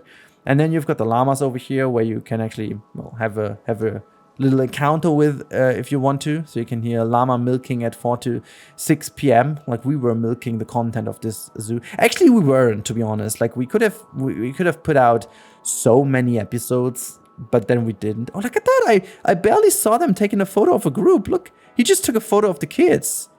Oh, that was so cool. I really rarely saw that. And we just like also this little ramp here with the pallets, just like, so good. And then you've got the seating area here. And over here I made also, is this still available? Yeah, there we've got these two. This is like one of my little Easter eggs I put in. Like I had these two chairs in with like an apple or so for like the staff members, that they can at least get a tiny bit of privacy behind these things, you know, sit down there and have a little chill. So yeah, that was that. And let's actually make our way into the other areas. I'm just gonna skip through here. Bam, just jumping over this course. Now I have to really look, like, where do we go? This is the sky track, but this is not where we want to go. We want to go below the sky track, and then actually no, that is wrong. Can't we just get over there? There was a trail that brings us there, and I don't remember where exactly that was. Maybe that was on the left-hand side of the sky track. So this is, or is it down here? I don't even remember where that was. Somewhere you could go, and where is that? I'm just gonna, oh, is that up here? No, that's not. That's a retaining wall. Or is this gone? No, actually there should be. Oh, there's the trail. Oh, I found it. So before you go down into the education center, you can take that trail. So this is the zipline adventure trail, but it should also bring us to the other side of the park. So this goes all the way up to the zipline adventure. This is so cool. This is what I made. And then I don't know if Mike actually continued that. Oh, no. Well, he didn't. And he left over one floating piece. Because usually that was where the zipline used to be. And then this has moved. But I thought Mike has taken this to another level and brought this pathway all the way up to the zipline adventure. Because technically that should work. Okay, well, Mike, if you see that, I'll blame on you. That should have been done, okay? Or even you. I'm just kidding over here, by the way, but like this could have been the perfect way to get there, actually. But that used to be the old spot for it, and there was actually that little dangerous trail up there. So what this does then instead is it leads us into a different view of some of the other areas. I feel like this is the back area of another kitty cat. I believe it is. I'm not sure which that one is. And then we have this wonderful bridge over here crossing the actual water coming from the... This is one of the natural water sources coming from the hills, actually. Feeding our main river in the lower part of the zoo. So you can really see all of it is very well thought of, and a lot of things are tied together in a way that it makes sense. And also having this little trail over here where you don't see like intentional zoo animals, but I could very well imagine that you see a lot of like local animals like birds and stuff like that are living in this area anyway, so you'd be able to see them. And then you can see how the water all goes into the area of our park. This is also good. Experiencing this myself now with a very decent frame rate, even being able having this on play, fills me with a tremendous amount of joy, because it is also good. They're just gonna follow. Is that my zip line? Is that the lower part of the zip line, or is that... No, I think this is Sylph's tower, actually. Let's see if we get there. So the pathway leads all the way down here. It's actually a trail, you know. Just gonna take the trail. We have to embrace it, you know. We gotta have to embrace it. I'm just gonna move through here. Look at that. Below the monorail. There's a bit of a lack of a support over here. That's a very steady piece of iron, isn't it? But yeah, also very unsecure. I think this is maybe one of the little things that we could have done, but you know, potentially people wouldn't be moving over here, would they? Just like they would, right? Because that's literally the only connection we have. Oh look, there's a tiger. As I said, I think this is the Bengal tiger over here who's living in that area, and it almost feels like as if they could go over here and just basically chew you up, but you know they can't. This one is... I think we have to continue this way, right? It's all ripped apart here. What is going on here? What is all of that? There's the tower. I have an idea where we end. I think we are ending in Sumatra, actually. Is that right? Like the trail goes all the way through here. And we are, yes, exactly, where we are ending in Sumatra. That is great, because this is exactly where we needed to be. So this is the wonderful... Oh my god, let's just check that one up. Oh my god, that's just fantastic over here. The Bengal tiger being here, being fed right in front of us. Look at that. As if it was, you know, meant to be this way. So cool. But let's just jump down here on the trail again and just finish that up. Yeah, we're getting back into Sumatra, and then we have this viewing spot here. There's another bridge. How do we get to this bridge, by the way? I want to get to this bridge, because that's the bridge we need. Oh, we gotta have to go up here. Okay, we're gonna sneak our way just up here. That's just what we do. And then we're just gonna make our way over this rounded bridge. Again, not straight. Just a little trivia I explained early on when we had the other zigzag bridge, which is somewhere over there. And then we're gonna go, and we'll find ourselves now in the area for all the monkeys and stuff. So this is the temple ruins. Is that all correct, by the way? Koali Zoo exit, restrooms, crocodile cafe, food, Koali Stagata, reptile house. It kind of is correct, but it doesn't feature everything. And this is the chimpanzee area. Exactly. This one has been changed so many times. And I remember the only thing that still exists is this wonderful viewing thing that Sylph built, and also some of the climbing frames actually survived, and that is some fake bamboo before we had some actual bamboo, and we just left it in because that was just so fun that Sylph was doing fake bamboo with these wooden pieces. I don't know about you guys, but I just love all of this, seeing all of this, and how well most of the stuff actually is able to, you know, keep up with the standards of Planet Zoo nowadays. Like how much ingenuity went into building most of the things with the lack of actual pieces, you know. It's like it's insane how many things we did despite having them, and now having all of this in this game functioning is so cool. And also that even most of these things he made actually functional. So speaking of, this image is not a billboard. This is literally an in-game. Oh my god, yeah, my computer. Hold on. Okay, I'm fine with the entire park, but don't look at an image that is made out of 7,000 pieces. As you can see, this is like made without shapes. I am blown away by that, but I still can't see the reason behind this. Like, I love it. I genuinely love it. But like at the point where we got billboards, I'm like, nope, just nope. Like I'm gonna do this in Photoshop and then put this in here just for the sake of keeping at least a tiny bit of performance where I can. So yeah, we do have this area where you have a bit of another educational purpose, and then also all the monkeys, and they are all custom made. I want to die. Holy crap! This is freaking insane. What the... I like the fact that the human is just not there. But yeah, so you have this area where you can have a bit of an educational purpose here on monkeys. And then you even... Oh my god, look at this tiny Maxilenta thing. And then you have this whole educational stage where you can sit down and get a private talk, and you can even see the orangutans climbing around. I've never seen them climbing over here. Hell, there's even someone on top of the climbing frame.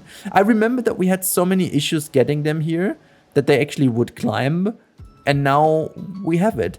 God, in this entire tour, we had so many crazy views that we were all never able to get when we were trying to make the thumbnails of the zoo. That is just really as if it's making fun of us for the whole time. And I generally do believe that the performance is a great factor of that, because having the zoo run now for over an hour properly would actually solve a lot of issues, I would believe. So yeah, what was that over here, by the way? You can just go here, and then that looks like you can put some stuff, and then where do you go? Oh, there's even like a VIP dining area. So this is where you put your jackets and so on. And I don't even know all of that. Have I been sleeping over this episode? Just imagine having a conference in here, my god. I would never pay attention to the conference. Like I would legit sign all the contracts, like, yeah, whatever. I just wanna have a look at the orangutans here, sell my levers, sell whatever. Just give that to the people, kind of both of my kidneys. I don't know, I don't care. Oh my god, this is just so fun. Also my temple in the background. Jeez, that's so cool. Also, these, like, god, so clever to use that to make it look like a pen. Ah, that's so good. That is so good. Ah, my god, I want to have some drinks now. Also, this is so cleverly done. Like these Pokeballs with, with like these little taps. I just love that. Very cleverly done. You know how much of a sucker of detail I am, and then having all these food plates over here. Just, oh, this is so amazing. Can obviously swipe that. Like, oh god, I just wonder if it wouldn't be a little loud though. If you know, if you're sitting here having a conference and so on, which is lovely, but then again, wouldn't that be super loud? Like when there is actually private talk going on in there. But you know, it might actually. Hold on for a sec. What? There's like even an actual staircase in here. Where is it?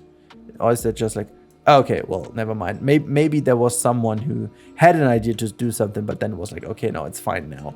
It is. Let's just break through the wall. Oh my god, I didn't mean to. Yeah, there you go. We're back.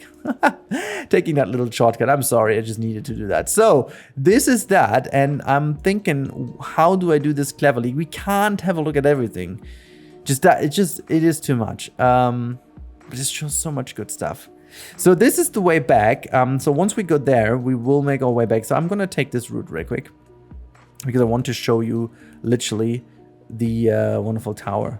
And I do like, this is both of these things are dead ends. So we're basically just here for the view, which in this zoo is nothing short of amazing to do it anyways. I just fell down. But yeah, imagine the view. Oh God, it's so high. I do have, I think maybe the biggest win of this project, and this may sound ridiculous, but it is this one, that it is the monorail. When, in all honesty, Mike, if you're listening, when Mike said he wanted to build like a monorail in his entire zoo, like I was like, why? Why do we need a monorail? And even more like not only a monorail, but actually a monorail that has 2 separate tracks for going in both directions and interconnecting the zoo. You can really tell that Mike had the vision that this zoo will become this big and ginormous. And as we are at this point now, the monorail doesn't only make sense, it is an absolutely vital part of the whole zoo experience. And the way how it meanders through the zoo, almost like a tiny snake that it's making its way through the zoo, is beyond me how much it adds. Like, it is so iconic to this project. Having all these people like even pointing at animals and having them go through here. I mean, this is just fantastic. Look at this. Oh, yeah, I could say you could even make a video only having the monorail tour. Like with this performance, I may actually do this. Just giving you a monorail tour, like the good old City Skylines videos where you just follow, you know, the train line through the entire thing. We could just do that. Actually, if you want to see that, and if you're listening to this point, you are amazing. You are just literally amazing. Thank you so much. And if you skipped here, you're still amazing, okay? But yeah, if you want to see this, like just the video without commentary or anything, just sitting in these monorails and going through the park, let me know. I'm very happily doing that. Then we have the bonobo. No, it's chimpanzees over here still. There are also some other monkeys over here. We've moved. Find us in the all-new Highlands. Oh, yeah, that's right. The macaques used to be here. I like the fact that we have this sign letting the people know that they have moved. I remember the Three Monkeys restaurant. That's so cool. The I don't see, I don't hear, I don't speak. There is a... Let's get rid of the box. I hate that. I just literally hate that. So this is a habitat that I think the lady built, and I'm generally still very happy. She started that and then someone else took over, or Silver. I don't remember, but I just love all the climbing frames. And as you can tell, that was the time where brachiation was only possible on these brachiation pieces that have been famous for as long as it wasn't possible on other pieces. And as soon as it was, these pieces have never been used again, I guess. So you can also see this habitat as a testament to the few months of the existence of the brachiation pieces, as I want to call them, which were nothing else than a hidden, you know, enrichment item. I'm going to call it the way it is. I'm very happy that Frontier took our criticism and just changed it completely. And now at this point, these things are actually, they don't have a reason to exist anymore. But like I'm actually kind of confused how good this looks in this habitat, but they don't make any sense anymore. They just don't. Yeah, I'm a big fan of this region. We get to the sinkhole in a second, but like this region over here, is that, I think there's a backstage area even. No, there's not. Okay, never mind. This area is just insane. Let's go into the Three Monkeys, because that is a more or less collaboration between Eben and me. I started building this area, and then he took upon that and put this whole restaurant up here. I can't remember what I did. I think I made the proboscis area first before it was enclosed this way, and then he just came in and made potentially my favorite restaurant of this entire project. I mean, just look at this. This makes Planet Zoo look better than it actually does. Like, in all honesty, and this is why I keep saying, wait until we get hands on Planet Coaster 2. It's only until then where you can decide whether the graphics is better or not. And I do promise you, if this would have been built in the current version of Planet Coaster 2's engine, that would even look massively better with the lighting and stuff. But even in here, it already looks completely ridiculous. Like, I would spend the whole day here. Just imagine you grab yourself some stuff and then you sit down. Let's say you got this spot over here. I'm gonna sit down here. Just go around that corner and then, sit down. Look at this freaking view. Oh my God. Isn't that amazing? That is by far the best view I could imagine. And then sitting here having a nice drink and, you know, and I think that basically the coolest bit about this was that you have this very luxurious and clean looking seating area with these insane headlights and stuff. And then if you go through here, this is what I meant. I thought that was the interior of that one. Then you go down here and this is where like the cooking area begins. And also look at this usage of this piece. It's just the best planter ever.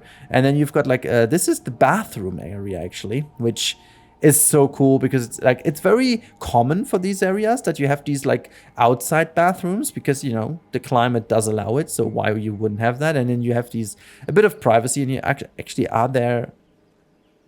No, they're not. Okay, I thought maybe they were, but yeah. And then you go down here, and exactly that's what I meant. This is where the actual cooking area is. Like you even have some burgers on here, or like a piece of meat on here still. There's some trash over here, all these barbecue stations, and then you have these huge ovens in which they might make pizza, and then you've got all the pizza in here. And is there anything in here? I mean, Eben is crazy, so maybe there is. No, it's not really. It's the same. So yeah, that's that. And we're just going to quickly jump over to the path again, because then on the other side, there is the proboscis area. And you can't really go that much higher. I think this is very much the end of the zoo. But this is the proboscis habitat, as you can see. They used action into the sinkhole through this wonderful area. I think it still exists. I think Mike, first of all, wanted to close it off, but then we all decided to just keep it. I feel like that was this. And then they have, this is mostly my habitat I built for them with all the retaining walls. I'm still very proud of these retaining walls. I think they look very cool.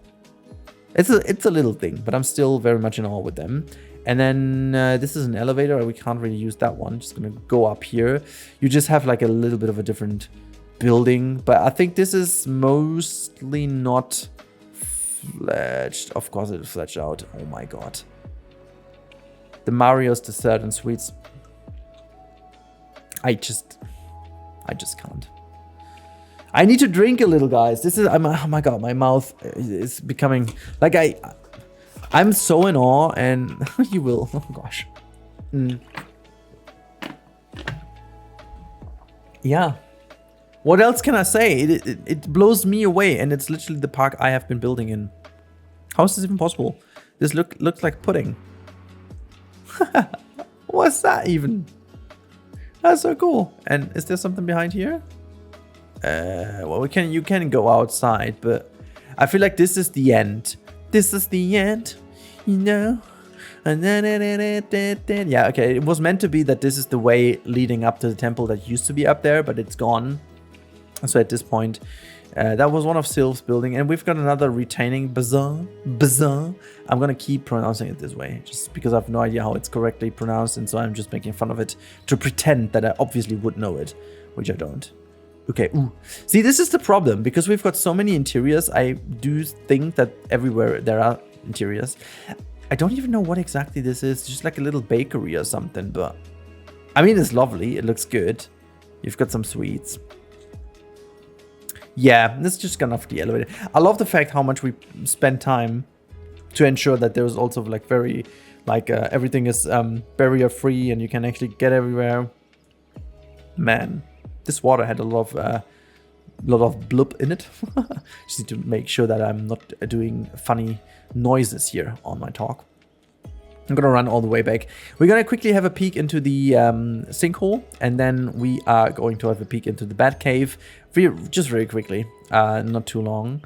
So this is the bat cave. Also, I like the fact how this is lighting wise one of the coolest things we did, like with all the shiny lights in here creating even darker shadows. This is a little trick you can use to trick the system. By using these crazy floodlights, you're creating darker patches even though normally the engine wouldn't allow that. And so this is how you create this very darkish vibe in here. When I found this out, I was really happy with how this turned out in the end. Just really lovely.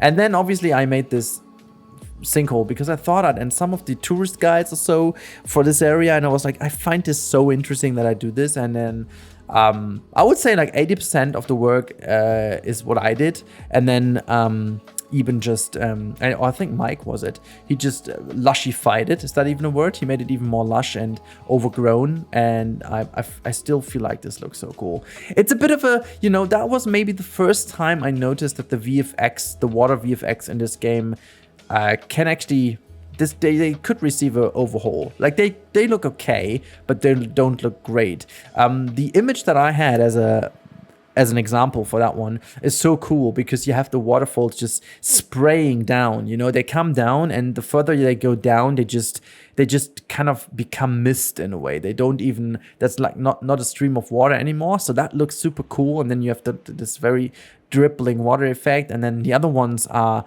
not really a waterfall but more like a water stream going down through the rocks. That looks super cool, but it's impossible to create in Planet Zoo, which is the reason why I made these physically. Like actually physically they don't work exactly this way, and you can still see these little VFX effect in them. I still want to be able to deactivate. That's not how it works, but hey, whatever.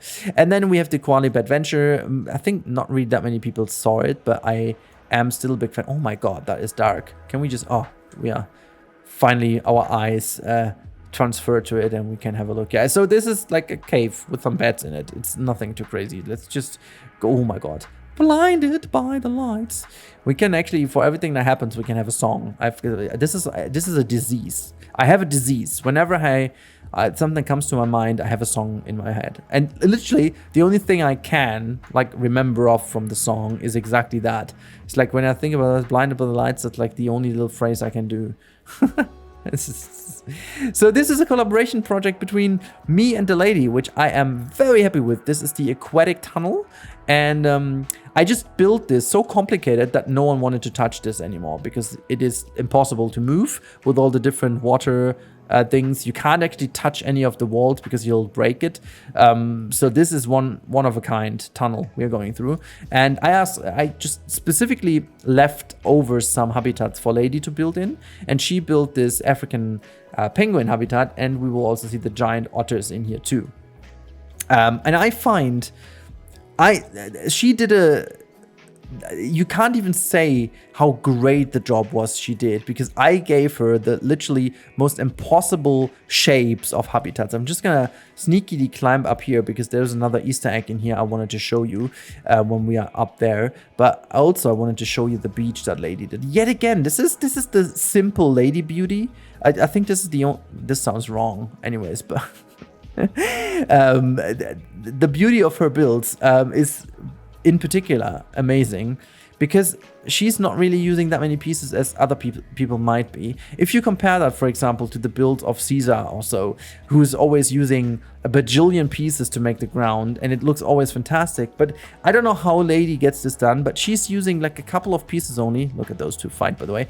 And it still looks amazing by the way she creates this feeling of the area, I believe it is. I can't really put it in words. There's a very good detail in simplicity. Like, this is that, and you need to have an eye for that, which she seemingly has. Before we go into the tunnel, I want to quickly show you the other side from above. This is the giant otter habitat. And again, the shape of it is super frustrating to build with, because it's a lot more narrow than you would think it is, because you have to think of the traversable area. And I made this like fallen over temple piece over here that is just like, obviously it's all fake, but the idea was that to create this feeling of pressure, you know. I think I never really talked about that, but when I envisioned this tunnel, something that you have underwater is this pressure, this feeling of being enclosed. Besides the fact that underwater, you are literally in the most open space that our world offers.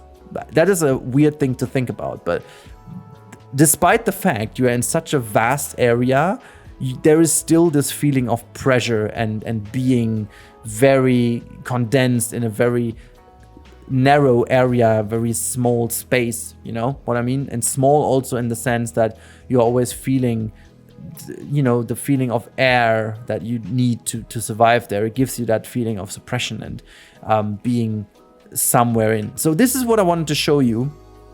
I built an entire maintenance catwalk on top of the tunnel that you'll never be able to see if I don't show this to you. And there is even maintenance stuff over here, like a pump and stuff like that, and some electricity thingies. And if you go over this catwalk, there's there you can even see the pumping system that for the maintenance. It's even opened at this point as if someone has done some maintenance on it.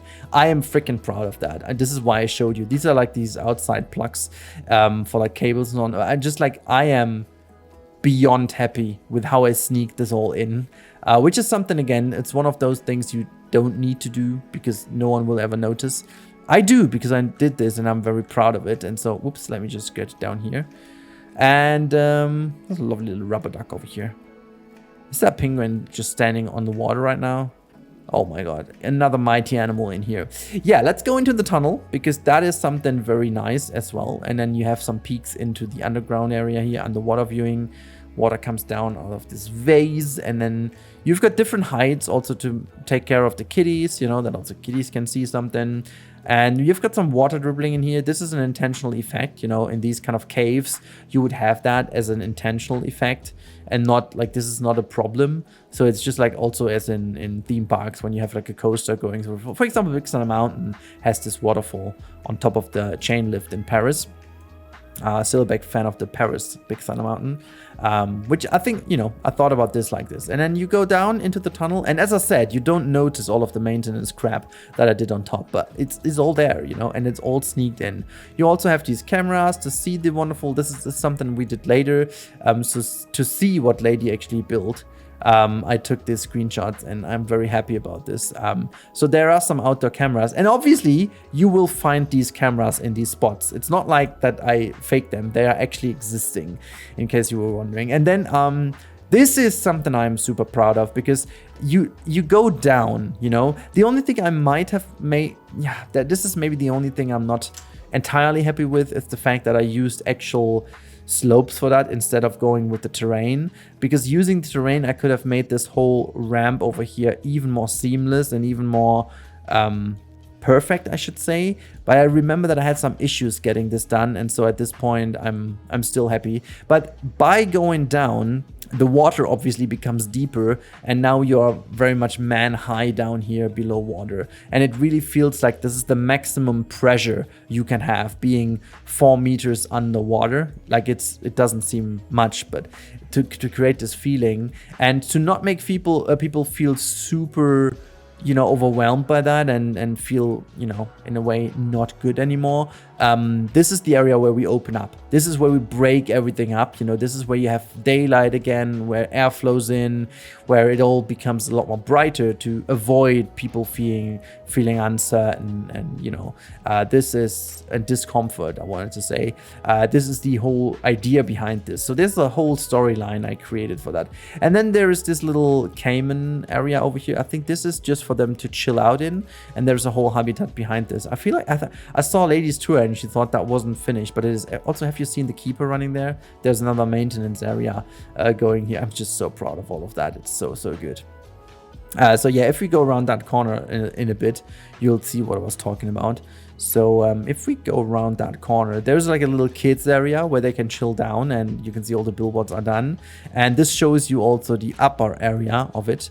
So there you can see it.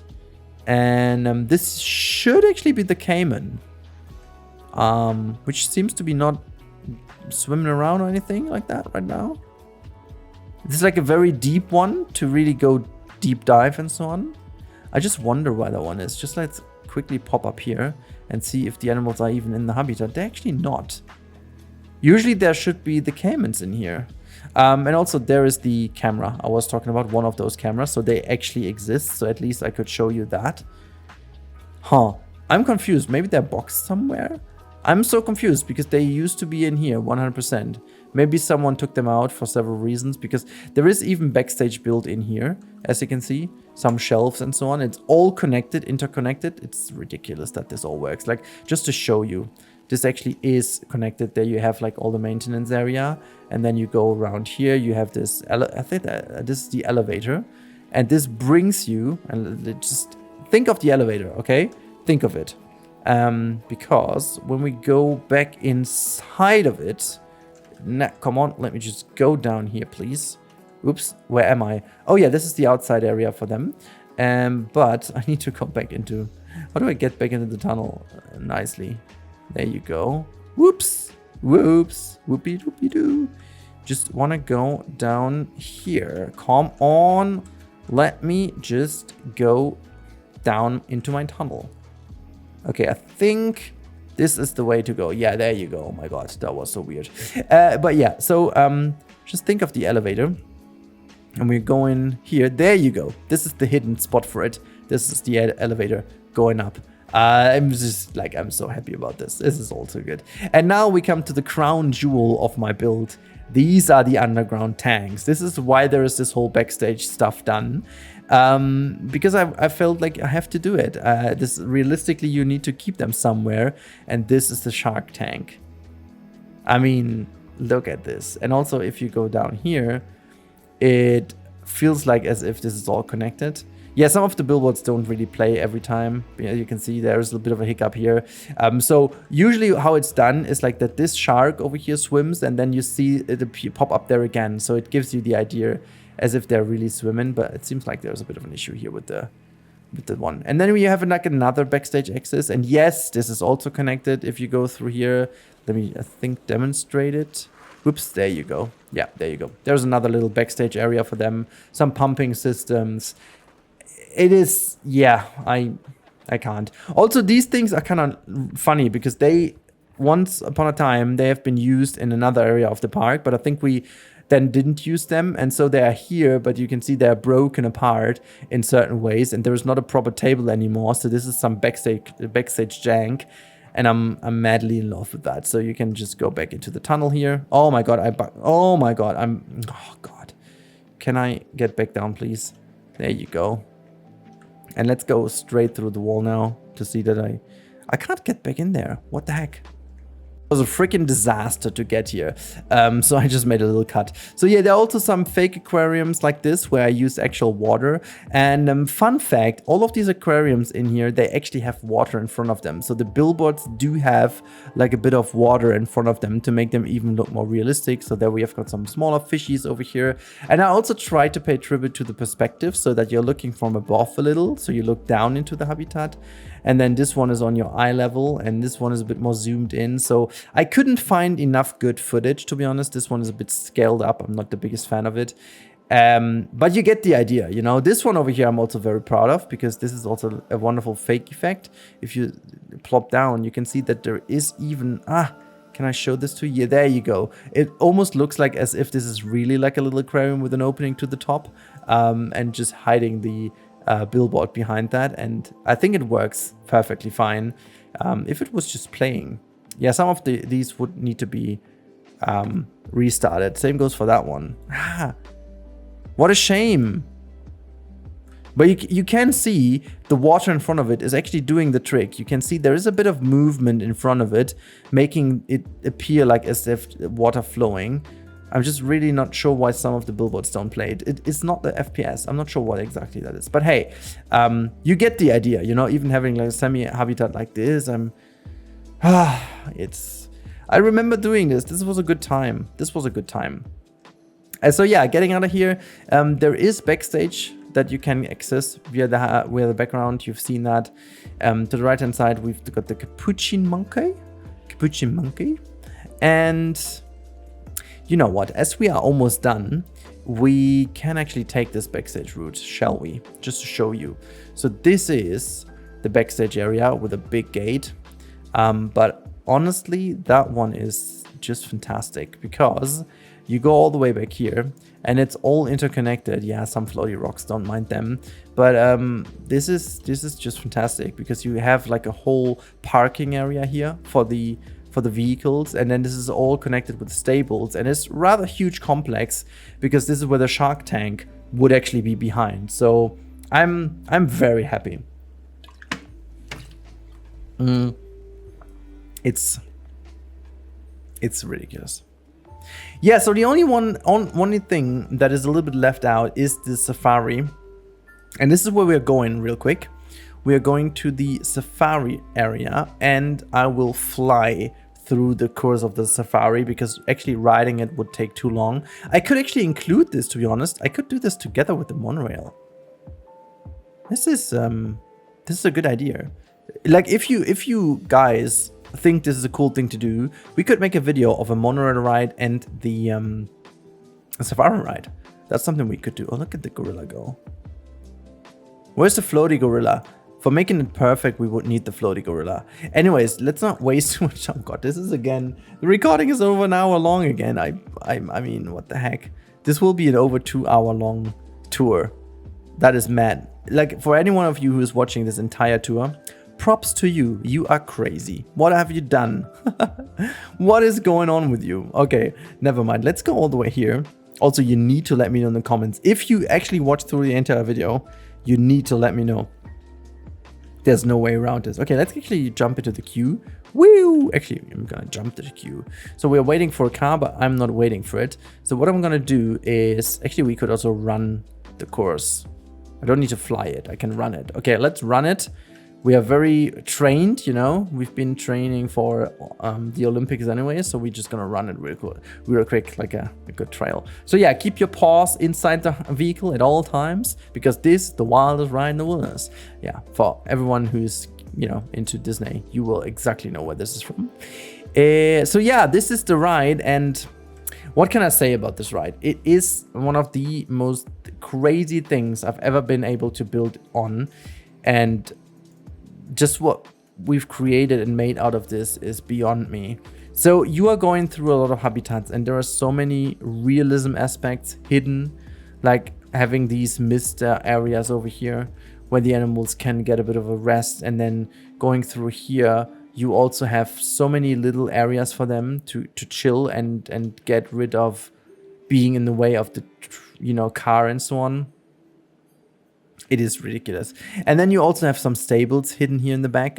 This is where the car goes, but like then in the back, every animal has a proper stable. And this is what I meant. This one is connected to the complex of our aquariums and so on. So that is a huge thing. And we even took care of not going too much into it, because back here behind that would be where the shark tank would be. So everything is connected. So this is why I'm not going to look in all of these stables, but it is beyond me how we were able to bring this all together. And I remember when I was doing this, and most of the ride is still made by me, like the bridge and so on. I still don't know why I did this. Like, why on earth I had this idea to create this massive safari tour. But it doesn't even matter, because I feel like we did something incredible with it. So yeah, the tour goes further through here, I believe it was. I'm just trying to... Also, the way how they use these things to ensure, even if it's like rainy, that it will make it through, because the idea is that this is actually a driven car. And, or, you know, for the sake of the environment and animals, it definitely is an electric vehicle. But still, going all the way up the hill here, making its way, like all these security elements, and oh god... That is so good. And then just going all the way around. Oh, look at that. We just caught up on a tour. This is so cool how it's going along here. Look how slow it goes. But I mean, you want to see something from the tour, so that makes sense. Having them sit on it. Yeah, don't mind me. I'm just gonna run. You're too slow for me. I'm like, human energy is way better than your battery. So going all the way up here. Definitely not going up here, but like going all the way around here. There's the next tour. Which we're going to pass as well. Just taking the inside line here. There you go, running across. I think this is where you have like a very nice view over the rest of the ride. Oh yeah. And then you've got another bridge up here in the highlands, and then going all the way through the back area of our park. So you can actually get a gripe of or glimpse of how big this entire thing is. At the end of this video, we are going to fly over it real quick. I'll definitely pause the game for that. But oh my god, look at that. Look at it. This is just beyond me. We actually did build all of this. How? Just how? So yeah, I remember when Mike even showed this to me, I was like, hey, wait, how is this even going even deeper into the woods? Why? And then they just presented this entire back area stable system to us. Like if you go down here, it's gonna make its way. As you can see, oh my god, this is not finished. Oops. Oopsie cat, oopsie. So yeah, that is definitely not finished. But yeah, it goes all the way through here. I thought that was finished entirely. But maybe there, oh my god, what's it? Oh, the giraffes are causing like a huge traffic jam, huge pileup. But maybe the size got the better of Mike and even at this point. Like I don't know what they thought they were doing, but this is just absolutely hilarious. Oh wait, I took the wrong call over here. So this is the main stable where all the bigger safari animals that roam free in our, I would call it sanctuary, they are held in here. And this is a enormous stable where all the different animals can be held in, and with the backstage access obviously that goes behind the wall, and just maintenance vehicles can go here. And yeah, so if there's no animal on the ground, as it seemingly is right now, look at this giraffe, it just is minding its own business.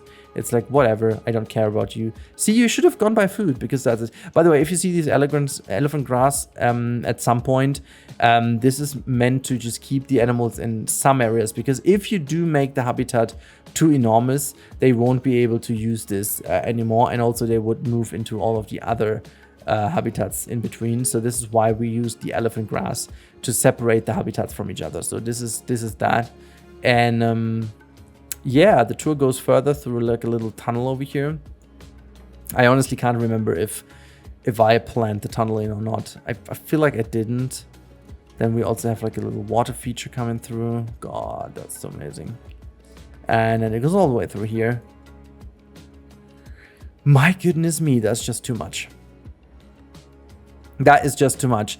I'm absolutely lost for words. I remember that I built somewhere over here, there's an overpath that I built initially, and it still is in here. Yeah, this one it is. Like, you can't build really underwater. I think at this point you could with some mods, but back in the day you couldn't. And so I wanted to create this almost pathing through water effect over here with like all the VFX and so on. I feel like it just translated exactly how it should. Have you seen the warthogs running across? So good. That's also like an antelope. This tour is just crazy. I'm gonna take the shortcut here because that is otherwise just taking too long. My stamina is good though, but still gonna go up here. There are some cool things to see in the background, but all of it is just like going through the tour. I think the one thing I want to show you is still ahead of us, so it doesn't matter if we skip through here real quick. So that is the way to go. It will be here in a bit. So having a lot of nice, also I love the fact how this little speaker is hidden in here. It definitely has a lot of like a lot of vibes now at the end of the day of the safari ride in Animal Kingdom, which was my biggest inspiration for this build. I was 8 years old when I was lucky enough to be on that ride as one of the first few thousand people ever to ride it. Because for those of you who don't know, 1998 was the year when Animal Kingdom opened, and I have been there just a week after the park has opened. So I am still till this day one of the very first human beings ever to be at Animal Kingdom, and I'm so happy about this. I also had this dino ride, which I think doesn't exist anymore. Was able to go on that one. But then on the other side, on the flip side of things, many of the great things that it has today, I've never seen, like the, you know, Everest, Expedition Everest and so on, obviously didn't exist in 98. So speaking of that, I feel so old. Like, you know, I just gave away my age with that. So given the fact I was 8 years old in 98, you can easily calculate that I'm freaking old. But yeah, so this is that. And below here we have our... oh god, there's another lovely spot to see some animals. I feel like that was also something from the backstage tour. Yeah, but like going up here, we come to my one of my favorite bridges I've ever built. So yeah, that meanders all the way through here, goes all the way across that one. And then also with the walls, it just feels so enclosed. But then again, it just gives you the idea that you went through the absolute open wild. Also all these little hidden speakers here. It just sells the idea so well. Look, you can see some animals down here in the old riverbed. And that was also the idea that this then just turns into a dried out riverbed at some point. And then this is the bridge I'm so happy with. Like, it just has that tiny hanging effect to have a bit of physics applied to it, but then not too much to make it really steady. And also have the footer work being very nicely done. I'm very happy with this bridge. And then also having the hotels of Eben next to it and having this insane view inside of it, inside of the entire river area. Oh god. Yeah. I'm beyond words. I just can't. We also have this sign here, which is so lovely. I think this is something... I feel like Ryzen did this for us. So the unforgettable moments at Sweat Grand Streets Hotel. And then this is obviously from Eben. And... like, let alone you have this infinity pool over here overlooking the savannah, and it's not a savannah though, but it is kind of a savannah, but it's a safari ride. And then these suites looking into the safari ride, yeah, I'd pay a lot for that. And look at that, we've got some hippos at the end of the tour, and also some ostriches and a lot of other animals that are boxed. Yeah, I'm not gonna unbox them here, we don't need to. So, see you soon. This is the end. We've already looked at the maintenance area. I love that. And with this, my friends, we have finished our tour. So there are just a couple of things at the entrance of the zoo we haven't seen, but we are actually going to fly there real quick because at this point, going there would take us too long, but we've seen most of it. So I'm just going to fly over and give you a bit of a nice quick show of what we haven't seen. And this is one of the coolest restaurants in our entire zoo. This is that one over here. That the exterior and the architecture is done by Sylph, and then again, even Mike and also some stuff from others, I guess, made the interior of. Actually, the walls, as they said, were painted by the flavors and spices, so they have a meaning, even like the way this color coding works in this build. So yeah, it is absolutely enormous what we've done. And then down here, if I remember correctly, somewhere over here is another chill area with the... Yeah, exactly. So this is the Koali Vacation Club. And look at that. I made something for this one. If it still exists. There you go. I made a tiny little model of our Koali Beach, actually. If you can tell, this is Koali Beach mini version. I mean, we could have put a billboard in here at some point, but like the Bora Bora huts, the volcano in the center, the pool area, like I don't know, I'm still so happy that this is in like a little Easter egg over here. And I feel like, if I remember correctly, there was also an Easter egg in here. So there's the bar. This is, I think that's is that the restroom? I don't know. And then we've got all these seating opportunities, which are lovely. There we've like a little plant at the center. Yeah, maybe there wasn't an Easter egg in here. I thought there was, but there are so many little Easter eggs hidden across the zoo. I can't really find all of them. One I want to quickly show you, because that is also, I mean, also this zigzag course over here is so cool.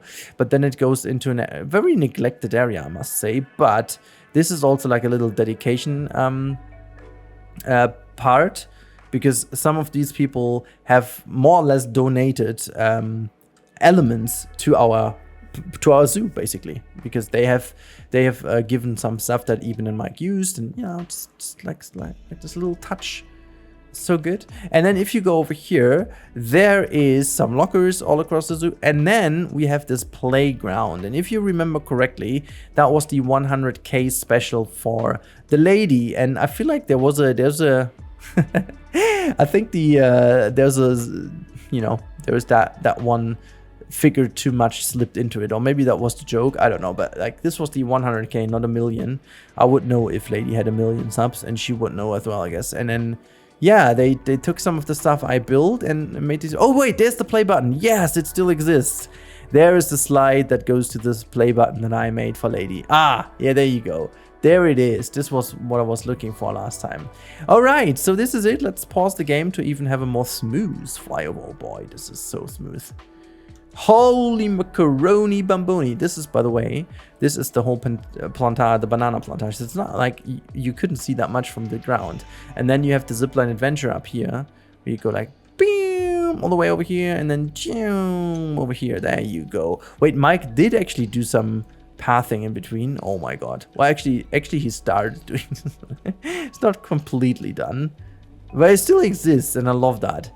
Ah, it's so phenomenal. It is so phenomenal. And just showing you like these buildings over here, they're thrown to the whole zoo area. But then again, they're not even that little piece. Oh, that's cleverly done with like the blue interior, making it look like as if there is something in from far away. Very nice effect. Very nice effect. So yeah, this is the zoo. And yeah, what can I say? What can I add to that? I feel like there is not really that much to add to it. It is bonkers. Like this project obviously is one of the greatest things we've ever done, and I'm still absolutely confused. I want to even say how we were able to do that, and I'm really trying to find the correct words over here, because I just had so much fun playing and just having this project as a companion. I wanted to say, for such a long time of my life, and I can't say how thankful I am that Koralis back in the day did bring me in, because that's the main reason to why I am still in this project. So I would say thank you, Koralis, I think at this point. Not sure if he's ever watching that, but it is just pure awesomeness that I was able to be chosen to be in a project like that, and then have the chance to contribute to a project like that. You can really tell that I'm a little bit emotional with that, even because seeing this, I mean, it's a virtual zoo. What am I even saying? But all the stories, all the nights spent together in Discord, all the ideas we shuffled forth and back, all the laughter we had, all the fun we made out of each other, like, you know, making fun of Mike for destroying stuff, making fun of Lady being Lady just for, like, you know, playing a little bit of a annoyed person to have something ripped apart, and then just only to make it even better with her insane, you know, eye for making atmosphere great, and then having Sylph, making fun of Sylph that eventually he'll get a new computer, and then even the time where Sylph couldn't build in this file because his computer was already too bad when this zoo was even, you know, even 20% done, and then he was building like the hotels in one file only to give it to me to put it in. That was, oh yeah, wait, I even made this entrance area here for the hotel of Sylph. Like, even with the entrance, and then you go around, and then you even have this pile of crap over here, and then you go all the way to the hotel. So that is the idea. Gosh, oh yeah, just to show you, because I thought I have mentioned that, but yes, they all have interiors. Like, why wouldn't they, right? And yeah, they also have bathrooms. Just because why not? This project is, I think there is not a single thing in that we didn't do in a certain way. And zooming out, you can just grasp the sheer size of it. Like, I can't zoom out even more. This is the maximum zoom out you can do, and it fills up the entire space. It is the most immersive thing I've ever seen and ever built with, and you can see how much and well thought of this is. And yeah, I really hope you enjoyed this massive tour. I thought that was just worth doing it. And I can't wait to talk to you in the next one. And thank you so much for listening. And if you made it to this point in the video, I want you to put down a funny comment again. Remember, we had the golden llama camel in the tutorial, and for this one over here, I want to say we are moving bananas. Let's say we're moving bananas, okay? Because I think this is the spirit of this project. Let's say we're moving bananas is the catchphrase that you put down if you have watched the entire video. I just want to see that, okay? But thank you guys. Thank you so much for making this project what it was, and thank you so much for watching this video. Thank you for contributing to the channel and to obviously all the channels of the other ones. Make sure to sub to all the other ones, to Eben, Sylv, Lady, Mike, and so on. You can be sure and certain that there will be content of us for Planet Coaster 2 and eventually, maybe in the future, Planet Zoo 2. Until then, I wish you the best of time. Have a good one, and until the next one, bye!